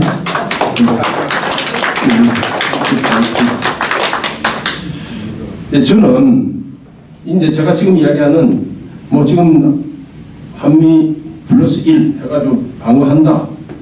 그 다음에 중국에 대해서는 미국의 대중경제공세는 수동적으로 참여할 수밖에 없다. 중국에 대해서는 너무 많은 급속하게 정상적으로 될 거라 기대하지 말라는 건 이거는 이제 단기적인 처방이고 좀 장기적으로 한 번씩 그걸 고민을 제가 지금 하고 있고 또 더 깊이 정리가 안 됐습니다만은 제 생각에는 제일 중요한 게요. 우리가 이 남북 관계를 통일의 대상으로 되는 북한이 아니고 보통의 국가 관계로 되는 정상적인 나라 관계로 점진적으로 바꿔 나가야 됩니다. 이게 북한은 우리 민족, 한반도 경제 공동체, 그 다음에 평화 경제, 이런 이야기를 하면서 굉장히 한반도 문제를 감성적으로 보고 우리가 그게 매달리는 한 우리는 굉장히 여러 가지 많은 부담과 폐해와 이런 걸 갖습니다. 통일이라는 말을 저기 국가적 야망 또는 국가의 하나의 통일된 한국인 국가의 정체성 이런 걸 내세우는 걸 되는데 그거는요 그런 의미에서의 통일은 선반 위에 올려놔야 됩니다. 책상 위에 놔놓지 말고 책상에 앉아서 맨날 그 고민하지 말고 선반 위에 올려놓고 따로 니는 니 나는 나 따로 그냥 살다가 어느 때 가서 가만보니 떨어져 사는 것보다 같이 살 수도 있겠구나. 그래 그러면 그때 선반에서 통일이라는 문제를 끄집어내가지고 이야기를 하는 거지. 이게 말씀이죠. 저도 죄송합니다. 우리 손 대표님도 정치에 오래 몸을 담아 계셨고 저도 일시에 이 손 대표님 분류에 따라서 잠깐 가 있고 그랬지만 정치하는 사람들이 뭔가를 내세워야 돼요. 맞습니다. 모토를 내세워야 돼요. 그죠? 그래서 통일이라는 걸 통일로 만들었습니다. 아 그러면 통일이라는 게 누구식으로 우리가 지금 북한식으로 김일성, 김정일식으로 통일될 겁니까? 그럼 북한은 남쪽에서 원하는 자유민주주의 시장경제 이게 다 흡수 통일 아닙니까? 그러면 그건 다른 말로 뭡니까? 내가 너 잡아먹겠어. 난 너 잡아먹을 거야. 기회만 있으면은. 그러면서 무슨 통일을 하고 어떻게 화합이 됩니까? 그런데 그걸 빼놓으면은 이 정치인들이 내세울 목도가 없는 거예요. 그거는 우리만 그런 게 아닙니다. 아까 제가 모두에 왜 그 이야기했냐면 시진핑이 3기 연입하고 지금 15년, 20년, 25년 하려고 하는 게 강한 중국 몽, 과거에 잘못된 거 다 우리가 억울하게 당했던 거 다 갚고 거대한 중국 쉽게 말해서 유럽에서의 산업혁명이 일어나기 이전에 세계에서 중국이 누렸던 위치를 다시 회복하겠다는 이런 모토를 내세우고 지금 3기, 4기 가는 겁니다. 이건 남쪽에서 통일이라는 거는요, 외치면 외칠수록 멀어져 가는 게 통일입니다. 그래서 통일이라는 말은 선반 위에 올려놓고요. 우리 헌법 3조에 대한민국은 한반도와 부속도서를 한다. 그리고 통일정책을 대통령은 통일정책을 수립해야 된다. 이거요. 상징적으로 놔놓고 통일정책은 발전적으로 해석하고 이렇게 해야 됩니다. 그래서 한반도를 해서 남과 북은요 서로 집중하지 말고 옆나라식으로 사는 겁니다. 그럼 옆나라식으로 살려면 어떻게 사느냐 하면은 혹시 여러분들 그런 말 들어본 적 있습니까? 좋은 담장이 있어야 좋은 이웃이 된다. 이웃 사이에 담장이 불확실하면 맨날 싸웁니다. 예? 그 유명한 로미오와 줄리엣 이런 것들도 다 그런 담장 관계가 잘 안 돼서 그런 겁니다. 그죠? 그래서 북과 남 사이에 담장 분명하게 하자 이거예요. 그죠? 근데 이 담장을 분명히 해놓으면은 어떤 많은 좋은 효과가 있는데 그 중에 특히 하나는요. 요새 많이 논란되는 게 뭐죠? 서해상 해수 공무원 무슨 이거 갖고 지금 전에 있던 장관들 무슨 차관들 뭐 다 소환되고 정부가 바뀌면은 정부에서 대통령이야 장관들이 맨날 검찰에 소환되고 하는 나라 이런 나라가 이게 제대로 난 어떤 정부라고 이야기하는 게 아니고 계속 어쨌든 이런 문제요. 그 다음에 탈북 어부 2명 강제 북송했다고 해서 또 그것도 지금 뭐 조사한다고 그러지 않습니까? 북과 남의 담장이 제대로 되어 있으면 어떻게 되느냐? 이건요, 수해 공무원 같은 경우는 해난 구조에 관한 국제 협약이 있습니다. 남북 간의 협약이 아니고 해난 구조에 관한 국제 협약. 거기에 대해서 객관적으로 처리하면은 정쟁이 될 소지가 뚝 떨어집니다. 그 다음에 탈북 어부 문제도 난민 처리에 관한 국제협약이 있습니다. 다 기준이 있어요. 그게 이 세계적인 말이니까 거기에 따라서 처리하면 이게 정쟁이 될 소지가 없는 거예요. 그것만 그런 게 아니고 이게 통일의 대상으로 보고 남북을 이렇게 보니까 이게 정권마다 북한 문제를 어떻게 처리해가지고 자기 정권 재창출하고 하려고 애를 많이 씁니다. 이게 실속 없는 정상회담 한번 하려고 매달리고 보수 정권할 것 없이 뭐 보수 정권에서도 이명박 정부에서도 정상회담 해보려고 많이 매달렸잖아요. 어디 가서 만나고 싱가포르 무슨 만나고 뭐하고 이런 식으로 남북 관계를 갖다가 국내 정치에 너무 연결시키면은 어떻게 되느냐면 국내 정치에서도 굉장히 질서가 무너지고 어지러워지고 다른 나라들도 미국, 중국, 일본 뭐 할 것 없이 다른 나라들도 한국은 북한 문제를 건드리면 약해지고 거기에 상당히 취약점이 있다 해서 이걸 카드를 씁니다. 제가 이 자리에서 여러분들한테 다 이야기할 건 아니지만 전가라 하겠습니다. 그걸 왜 이렇게 통일 문제를 그렇게 하는? 국내 정치 때문에 그렇고 우리의 소원은 통일이라는 그런 신화를 가지고 이거 케네디 대통령이 한 말인데 목표에 도달할 수 있는 수단이 없는 그 목표는 허상이다. 허상. 예? 우리가 지금 통일에 도달할 수단이 있습니까?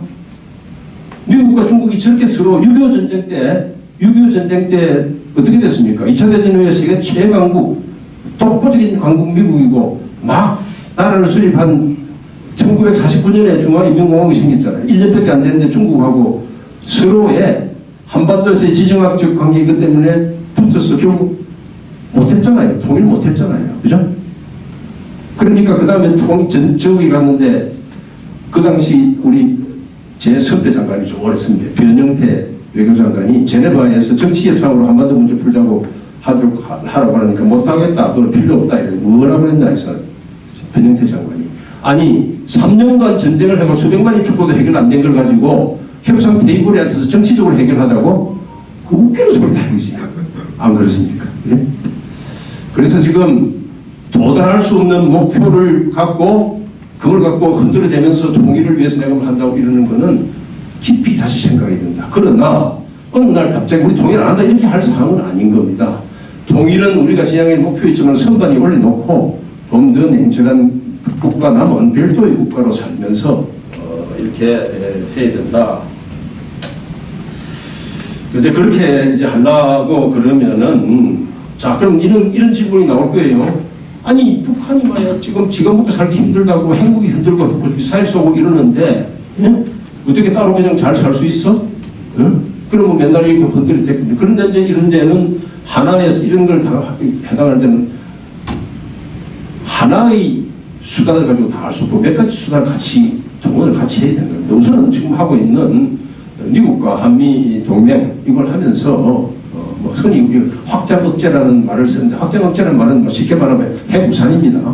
핵우산을 펴놓고 이제 하는데 문제는 핵우산이라는 게 그러니까 요새 지금 뭐라고 그러니까 미국의 전술 핵무기를 배치한다. 미국은 한국의 전술 핵무기 배치할 수 없어요. 할 수 없습니다. 그래서 핵 공유를 한다.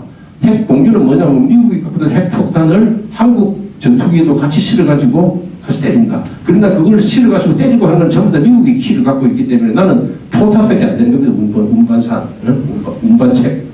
의미도 없는 거예요. 그래서 미국의 지금과 있는 전쟁에 있는 핵우산 체제를 잘 공유를 하면서도 이게 어떤 경우에 가서 도저히 무슨 수단을 써도 안 되는 경우가 생깁니다. 이번에 대표적인 케이스가 뭐죠? 갑자기 생긴 거. 멀쩡하게 믿고 있다가 예? 믿고 있다가 어느 날 통신망 통된 거 있죠? 카카오. 이거 우리한테 좋은 경우를 알려 주는 겁니다. 야, 이거는 늘 이렇게 되는 거다. 미국의 핵우산은 여기에 늘 있는 거다. 카카오처럼. 근데 카카오 막 통됐어요. 백업이 없어요. 그래서 백업이 없는 통신 자체도 백업 없으니까 이렇게 불편하고 온갖 난리가 나는데 자기의 생사가 걸린 핵우산이 백업이 없으면 어떻게 됩니까? 백업이 없으면 어떻게 돼요? 허수아비입니다. 허수아비. 그죠? 그래서 우리가 자체적으로 이런 백업을 해야 되는 나라들이 대표적인 나라가 일본하고 독일입니다. 일본과 독일도 미국의 핵우산, 미국의 세계에서 미군이 제일 많이 있는 데가 일본, 독일, 한국 세 나라 아닙니까? 그만큼 위험하다는 위험성이 있다는 거죠. 그런데 일본과 독일은 백업이 다 돼 있습니다. 우리는 백업이 없어요. 우리는 미국이 우산이거든요. 아이고 형님 나는 어떡할까요? 예? 형님 백업 우산이 빠지더라도 형님 아이고 사정 알겠습니다. 내가 어떻게 해볼게요. 그죠? 이래야지. 형님 웃으면 나 죽습니다. 빠져 죽습니다. 이게 하나냐고요. 그럼 왜 일본과 독일은 그렇게 했냐? 그래서 이 문제에 대해서는 심각하게 고민을 해야 되고 제가 이런 이야기를 하면 당신 그럼 우리 핵무장하자 소리지 이렇게 이야기를 합니다. 그죠? 당신 핵무장하자 소리지. 제가 한 걸 핵무장하자 소리가 아닙니다. 비는 내리는데 우산이 세 그릇 없어지면은 내 주머니에서 우산을 펼 수 있는 준비를 하는 겁니다. 준비. 핵무장을 하는 거예요. 그리고 이제 이번에 지난번 윤석열 대통령도 우리는 NPT 체제를 준수한다. 제가 아까 모두에 말하는 범세계적 핵 비확산 체제를 준수한다 그랬는데 비확산 체제를 준수한다는 말은 아주 맞습니다. 내가 앞으로 비가 내리면은 폭풍우가 내리면은 내가 비닐 우산이라도 펼 수 있는 준비를 하는 것은 NPT 체제에 벗어나지 않습니다. 그죠? 지금 미국이 싸우고 있는 막 하고 있는 이란한테도 핵무기를 만드는 고농축, 우라늄 농축의 20%까지는 해도 된다고 이렇게 합의를 한 적이 있습니다. 그런데 핵폭탄을 만드는 우라늄은 90%가 농축이 되면은 그때는 바로 핵폭탄을 갈 수가 있습니다. 그런데 20%까지는 그건 NPT 체제에 벗어나는 게 아닙니다. 그런데 그런 정도는 할 수 있어야 되는데 그럼 왜 한국은 못하고 있나? 한국은 왜 못하고 있나? 뭐 이야기가 너무 길어지면 안 되겠습니다만 미국이 양자적으로 묶고 있고 이거는 한미 간에 해결하면 되는 거예요. 국제적으로 한국만 예외로 주는 게 아니고 그래서 이제 이런 거를 정부가 해야 되는데 이제 이런 걸 하려면 골치가 아프거든요. 그리고 엄청 해서 막 이 목을 걸어야 되거든요. 아니 목이라는 게 그냥 뭐 직책에 무슨 뭐 장관이다 차관이다 이런 목이 아니라 실제 목숨이 갈 정도로 결기가 있어야 되는 거고 국가에서 일을 하는 사람은 그런 결기를 갖고 나라를 위해서 내가 뭘 했다는 걸로 일을 하는 거지 그게 봉급받으러 가 있는 게 아니에요. 사실 어떻게 보면 그 사람들의 그 머리는 민간에 가 있으면 훨씬 더 돈 많이 받고 잘 살 수가 있어요. 근데 이제 이런 걸 안 하는 겁니다. 왜냐? 이거 하고 있으면 지 단계에 바로 안 될 수 있고 잘해봐야 본전이고 잘못하면 진짜 날라가고 이러니까 안 하는 거고 또 대통령이나 이런 사람들은 엄청 골치 아프니까 안 되고 지나간 제가 해고록에도 잠깐 이야기를 했습니다만 노무현 대통령하고 저하고는 그 문제를 심각하게 고민을 했어요. 같이 근데 조금 더 안 되고 하면 한번 나가보자고 하려고 했는데 마침 협상이 좀 풀리고 이래서 그런 건 좀 기다려보자 이렇게 됐지만 그런 결기가 있어야 이 나라가 된다 이런 거고 제가 너무 긴 이야기를 했습니다만 그 다음에 미중 대립 속에서 우리가 어떻게 하냐 이거요 우리가 미국 편이나 중국 편이나 이렇게 할 필요 없습니다. 한국은 한국이 추구하는 가치가 있는데 미국이 네가 말하는 게 우리 가치에 맞으면 네 편을 든다. 중국은 네가 말하는 게 우리 가치에 맞으면 네 편을 든다. 근데 예를 들어서 사드 같은 거는 북한이 핵미사일 개발하는 문제 쏠 수 모르는데 사드의 성능이 어느 정도 될지는 모르지만 아직 입증은 그러나 그거라도 우리가 안 할 수 있나? 이 같으면은 니한테 미사일 달라오는데 미사일 방어 안 한다. 너도 다 하잖아. 그러니까 이거는 그거 하지 마라. 이렇게 딱 분명히 이야기를 해야 돼요. 이거 야 자꾸 내가 눈치 안 볼게 이렇게 해가지고 내가 저쪽 가서 그럼 이제 이 중국 코리아 방문에 저쪽에 미국 친구들한테 이야기하고 이렇게 할 상황이 아니에요. 내가 알아서 하는 겁니다. 내가 그죠? 그 다음에 지금 이제 아까 무역 전쟁 이것도 말씀이죠. 미국이 네가 자유공정 무역하자고 그래가지고 그 수십 년 동안 시장 개방이라고 그렇게 해놓고 지금 와서 네 어렵다고 말이지. 갑자기 우리도 그래서 네 좋다고 해서 우리도 개방 무역 다 하고 이러고 왔는데 어느 날 이 편에 따라서 시장 어디 가고 안 가고 그렇게 닫고 이렇게 해가 되겠느냐라는 거는 분명히 해야 되는 거예요. 다만 이제 거기서 우리가 한미 동맹을 맺고 있으니까 그러니까 네가 해도 좀 살살해라. 니도 니 찔리는 데가 있잖아. 니가 잘못한 거. 그럼 당연히 이야기해줘. 누구 말이야. 여기 역대 대통령이 오픈 앤 프리 트레이더. 아니 잉크가 그대로 시퍼렇게 살아있는데 뭐 이런 소리를 하냐. 이렇게 무슨 찔러놓고 그래도 사정이 그러니까 조금 협조를 해보자 이래야 되는 거예요. 근데 이게 야 미국이 저러는지 어떻게 중국이 저러는지 어떻게 이렇게 하면요. 작은 나라를 맨날 휘둘리다가 안 되는 겁니다. 그래서 정부에서 가운데서 있을 때는 막 격전적인 순간에는 그걸 갖고 외교관이나 관료들이 사고를 쳐야 돼요. 이거 도저히 원칙이 안 되는 거라서 내가 박차고 일어났다. 그래서 이거를 한번 일을 저질러야 됩니다. 그런데 왜 이게 중요하냐? 미국의 백악관도요. 자기의 국무부나 국방성이나 동상업성 이런 사람들이 자기의 주요 동맹국가의 분란이 이렇게 나가지고 관리를 잘 못하면은 그 장관이나 차관이사들이 굉장히 많은 문책을 당합니다. 그거 하나 왜 친구 하나 관리 잘못하나. 그래서 이런 과정에서 이게 조율되거든요. 근데 이건 다 미국 편이다, 중국 편이다, 이래갖고는 아무것도 되는 게 없다.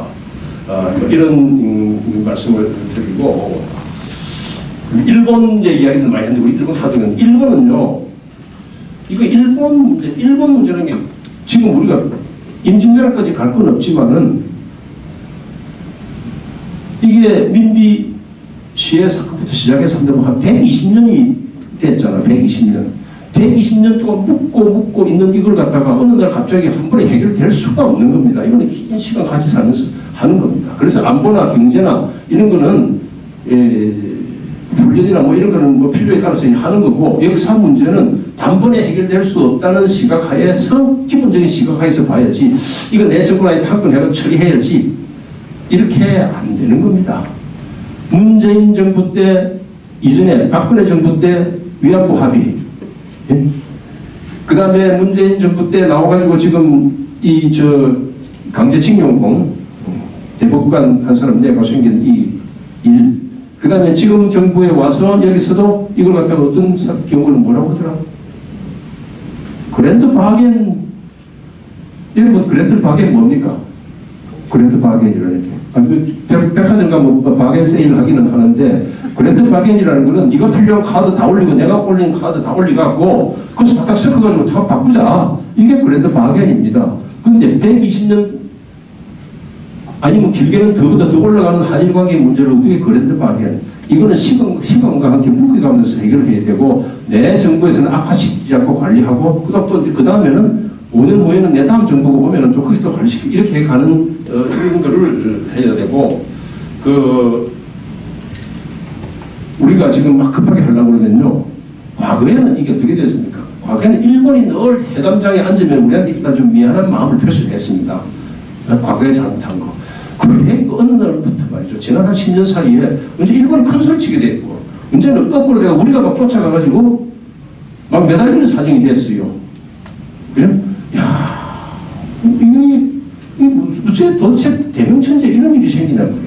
역사는 하나도 안 바뀌었는데 거꾸로 우리가, 예? 우리가 칼 끝을 잡고 일본 보고 너가 옛날에 잘못해 생겼는데 좀 제대로 해 이야기하고, 야, 그 다음에 우리 한때 혜태 김 많이 수출했죠. 너가 말이야, 우리 60년대 김 같은 거 수출하고 먹고 살았잖아요. 혜태 매년 그 쿼타량을 정했어요. 근데 옛날에 잘못된 거 생각 안 하고, 야, 김 우리가 사는 대로 좀 사. 이렇게 하면 아예 알았어 하고 이렇게 했단 말이에요. 근데 이건 이제 거꾸로 돼가지고, 야, 어떻게 좀 잡아줄 수 없나? 뭐, 이게 지금 열통나는 거죠. 이제, 그래서 좀 자국이 해야 되고, 그 다음에는 이제, 아까 말씀드린 데 미국이, 한미일 이 합의를 많이 필요로 하기 때문에, 미국의 도움도, 미국이 일본에도 작용하고 한국에도 작용을 하니까, 이제 이렇게 하면서 한일 관계는 관리해가야 된다. 그런 생각이고, 제가 마지막으로 잠깐 말씀드리면, 이게 이제 이런 제가 지금 말하는 이 복잡하고 긴 이야기는 기본적으로는 국내 정치에서 출발합니다. 국내 정치에서 조화를 못 이루면은 바깥으로 아무리 힘이 없어요. 그 5년마다 정책을 바꾸고 정권 바뀌면서 정책 바꾸고 뒤집하면은 제가 이게 이래갖고는 연간한테 힘도 못 쓰고 설득도 못하고 우리가 원하는 거 만들어 나가지도 못하고, 아까 제가 말하는 남과 북이 따로따로 살면서 담장 제대로 해놓고 좀 차분하게 같이 살자, 우리도 방해하고 살자, 이거 안 되고요. 이 옆에 나라들을 우리가 잘 알다시피 우리 옆에 있는 나라들이 세계에서 제일 센 놈들 아닙니까? 제일 강국들이 있는데 이거 한데 국내에서 분열대가 되겠어요? 저는 그런 느낌을, 그런 현재와 같은 대통령제를 뭐 5년제든 저는 4년 중임제든 뭐든 하는 거는요, 이거하고 딱 같습니다. 깊은 음물에서 신문지 두레박으로 물 푸는 것과 같아요. 음물에서 신문지 두레박으로 갖고 물이 퍼집니까? 예? 신문지 몇 장 겹치면은 물을 좀 처음에 닦이겠지. 종이 물이 흘러가지고 올라온 물 다 새버리지. 그냥 음물에서 종이 두레박으로 물 푸는 것 같은 이런 정책은 할 수가 없는 겁니다. 겁니다. 그래서 저는 늘 보면 이게 우리 정치 구조가 바뀌어야 된다. 정치 구조가. 이게 이제 역사적으로 이 대통령제 하는 나라들은 사실 제대로 된 나라가 별로 없잖아요. 미국이라는 거는 미국이 합중국이라는 특수성 때문에 이렇게 그게 되는 거고, 다른 나라는 민주주의 국가에서 대통령제로 성공한 나라는 없습니다. 다 후중 독재 이런 스타일입니다. 예? 푸틴 대통령, 시진핑 대통령이고, 저기 터키 에르도안 뭐 이런 사람들 다 이런 일이 하는데, 그럼 내각 책임제, 우리가 옛날에 내각 책임, 장면 내각 때 하도 한번 뒤어가지고 마치 자라보고 놀란 것은 소뚜껑만 쳐다봐도 놀란다는 식으로 한번 놀래가지고 있는데, 현재 내각제를 가지고 성공하고 있는 나라들, 이제 독일 같은 나라들은, 제가 해외 근무의 첫 근무지가 독일이고, 학교에서 동문학을 공부해서 좀 관심을 갖고 있는데, 이런 독일은 왜 성공하는가? 이런 것 중에 큰 이유 중에 하나가 이게 내각 책임제를 하고, 독일은 2차 대전 후에 끊임없이 연립 정부를 했어요.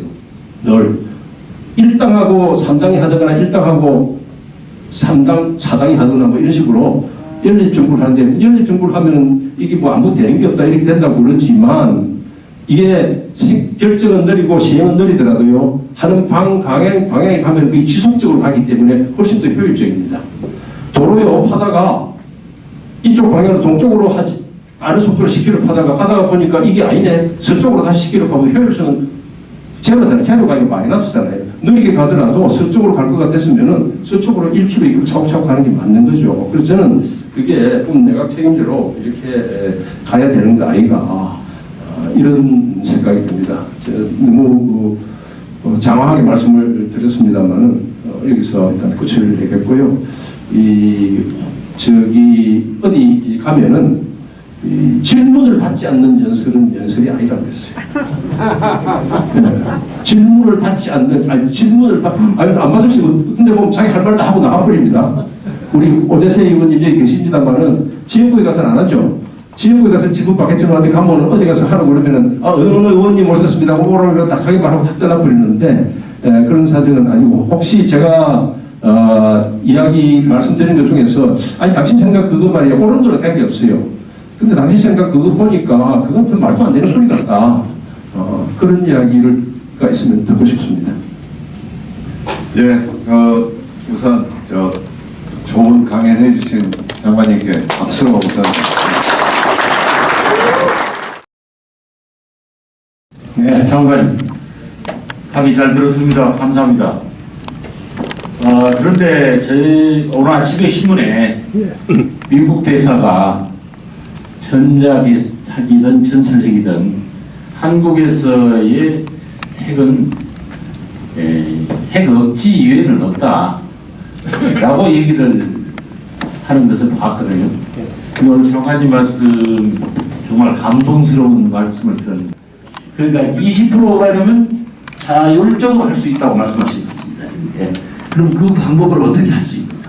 근데 이건 이제 기술적으로는 어려움이 없고요. 기술적으로는 이제 원자력 발전소에 들어가는 우라늄이 5%에서 20%까지 농축된 천연 우라늄을 농축해가지고 그걸 원자력 발전에 씁니다. 우리가 지금 세계에서 5번째로 원자력 발전 많이 하는 나라입니다. 원자력 발전소가. 그러면 이건 쉽게 말해서 자동차 공장은 있는데 정유 공장이 없는 나라가 되는 거예요. 자동차가 있으면 정유 공장이 당연히 있어야 되잖아요. 근데 이제 이게 한국에서 그걸 못하게 한 거는 NPT, 전 세계적인 NPT 체제 협약에 의해서, 그러니까 Non-Proliferation Treaty, 그 조약에 의해서 안 되는 게 아니고, 미국이 자기의 원전 기술이나 물질을 가지고 간 나라에서는 그걸 못하게 이렇게 해서 한국하고 못하게 한 겁니다. 그런데 한국은 왜 못하게 하냐? 한국에서 이걸 하면은 다른 나라들이 핵 확산이 될 것이다. 한국이 핵무기를 만들어 가지고, 만들면은 일본도 만들고 대만도 만들고 뭐 핵 도미노가 생기면은, 쉽게 말해서 이 핵 보유국들이 심리는 이런 겁니다. 나는 권총을 가지고 이 동네를 좀 관리를 한다. 그리고 며칠 있다 한다 쓴다. 근데 너희는 권총 갖지 마라. 니는 아무리 가지가 아야. 뭐 칼 정도만 가지고 하는데, 칼하고 권총은, 칼 가지고 사람이 권총 가지고 사람 말을 들어야 되잖아요. 그런데 이게 동네에 건축가진 자가 많아지면은 이 지 권리가 안 되고 자기 관리가 안 되는 겁니다. 그래서 핵 확산을 못하게 하려는 거 아닙니까? 근데 한국에서 하면 핵 확산이 된다. 그래서 지금 미국도요, 미국 대통령이나 뭐 장관이나 대사나 누구 하는 말 잘 들어보십시오. 한반도의 완전한 비핵화. 한반도의 완전한 비핵화. 그게 무슨 이야기입니까? 북한도 핵을 가지지는 않지만 남쪽에서도 한국도 핵을 가지지 마라. 이거를 강조하는 겁니다. 그래서 이게 외교관들이 쓰는 말을 잘 들어야 이게 되는데, 가끔 보면 저 사람이 무슨 말을 하는지를 모르고 봐서 외교한다고 왔다 갔다 하는 사람들이 있는 거예요. 그 말이 변화가, 저 사람이 전에는 북한 비핵화 하다가 왜 한반도의 비핵화로 다 말이 바뀌었냐. 바이든도 처음 들어왔을 때는 북한 비핵화라고 그랬어요. 그런데 가만 보니까 북한이 핵을 저렇게 만드는데 사정상 한국이 핵을 가지고 싶은 욕구가 안 생길 수가 없는 상황이 되니까 이거 안 되겠구나. 그래서 아예 크게 천막을 확 덮어버린 겁니다. 이거 한반도의 완전한 비핵화라고. 그 미국 대사도 똑같은 이야기를 하는 겁니다. 그런데 왜 어떻게 가능하냐? 미국하고 원자력 협력 협정이라는 게 있어요. 이걸 가지고 협상을 해야 되는데 그냥 우리가 핵무기를 갖겠다고 이렇게 할 수는 없는 겁니다.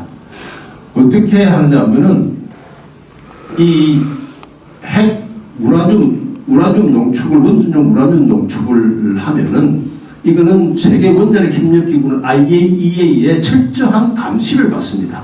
그래서 이 나라는 아무리 농축을 해도 이걸 무기급으로 가는 정도로 농축을 하지 않는다는 그런 감시를 받으면 되는 겁니다. 그렇죠? 그런 전제하에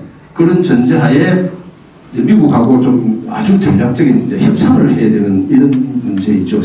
예.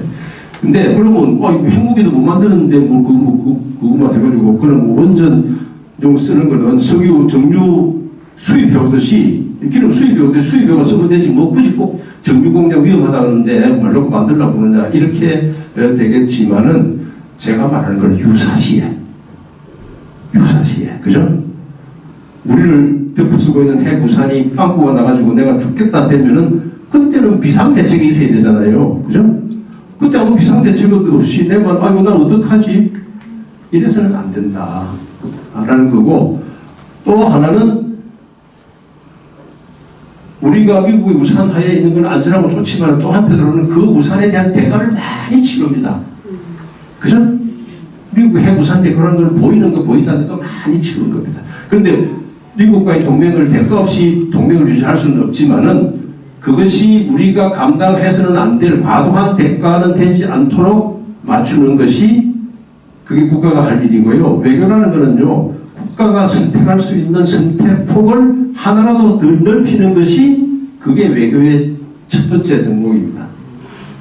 협상의 구체적인 방법은 여기까지 나중에 따로 한번 좋았습니다. 제가 만드는 질문인데요. 지금 정진석 여당 비대위원장이 전술핵 재배치 해야 된다 이런 얘기를 하고, 그 뒤에 윤석열 대통령이 기자질문에 우리나라 또 미국하고 의견을 경청해 봐야 된다 그러면서 좀 꽤 긍정적으로 이렇게 얘기를 한 것 같아요. 그런데 올드버크 대사가 무책임한 얘기다 지금 이렇게 했거든요.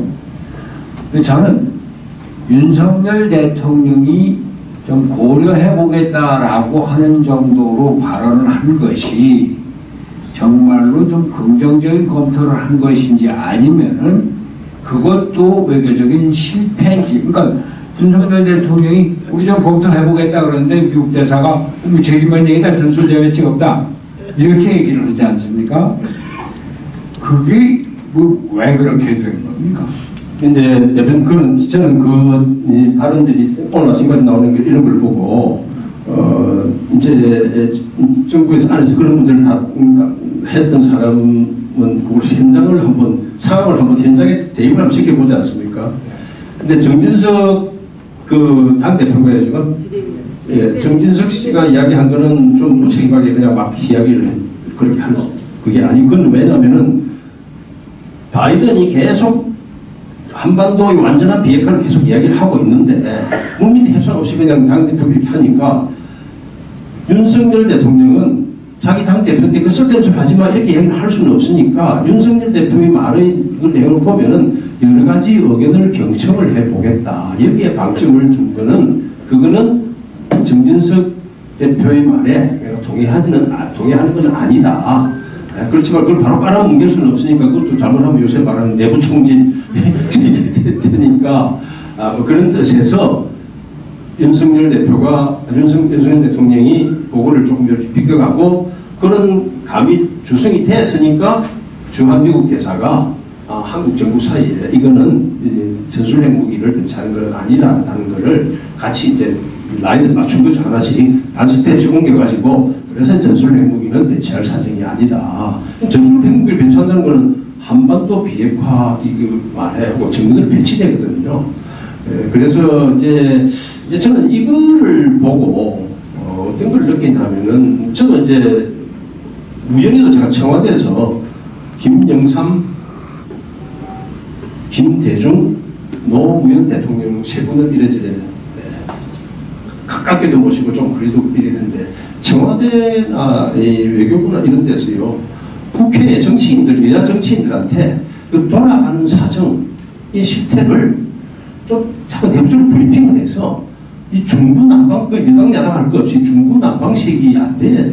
손 대표님 잘 아시다시피 야당도 사실 정부에서 뭐 이야기를 하면 말을 듣고 나서 보면은 엉뚱하게 못 나가거든요.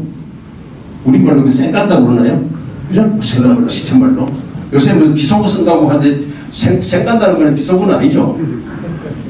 그런데 이게 정부에서 이게 자기 여당 대표한테도 사정을 이게 자꾸 입력이 안 되는 거예요. 조정이.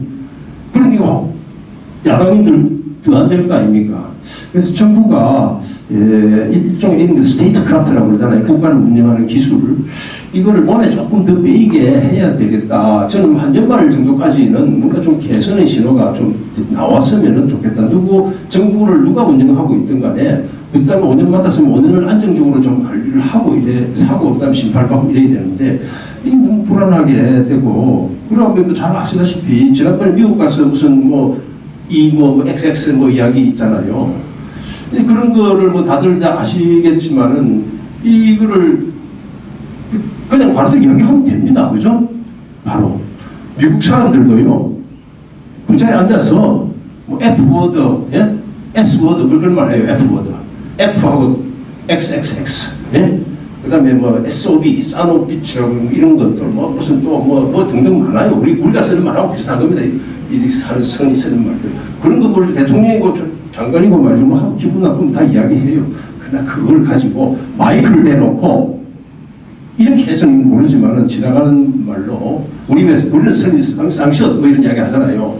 이렇게 내는 겁니다. 그럼 대통령도 있을 수 있는 거예요. 그런데 그게 이게 그 발행이 어떻게 된 거냐 갖고 미국인들이 갖고 나라가 들썩들썩한 게 이게 정말 좀스럽지 않아요? 욕하는 사람도 좀스럽고 그걸 피하는 사람도 좀스럽고 하다 보면 됐는데 그거 말이라는 게 내 기분은 그렇게 이게 안 되는 건 사실 참 여러 가지 곤란하지 않느냐는 표현이 거기 나오거든요. 이렇게 하면 되고 그 다음에 야당도 말이죠. 그게 외교 참사면 진짜 참사면 그건 뭐라고 해요? 진짜 참사면 뭐라고 이름 붙일 건가? 그럼 외교 참사는 막 이렇게 해설 할 거리가 없어서 그런 것 같습니다. 본론 질문은 그렇게 스텝을 바꿔서 결론은 전술 핵무기는 그건 아닌 거다 이렇게 된 것 같습니다. 좀 이야기 많이 들었습니다.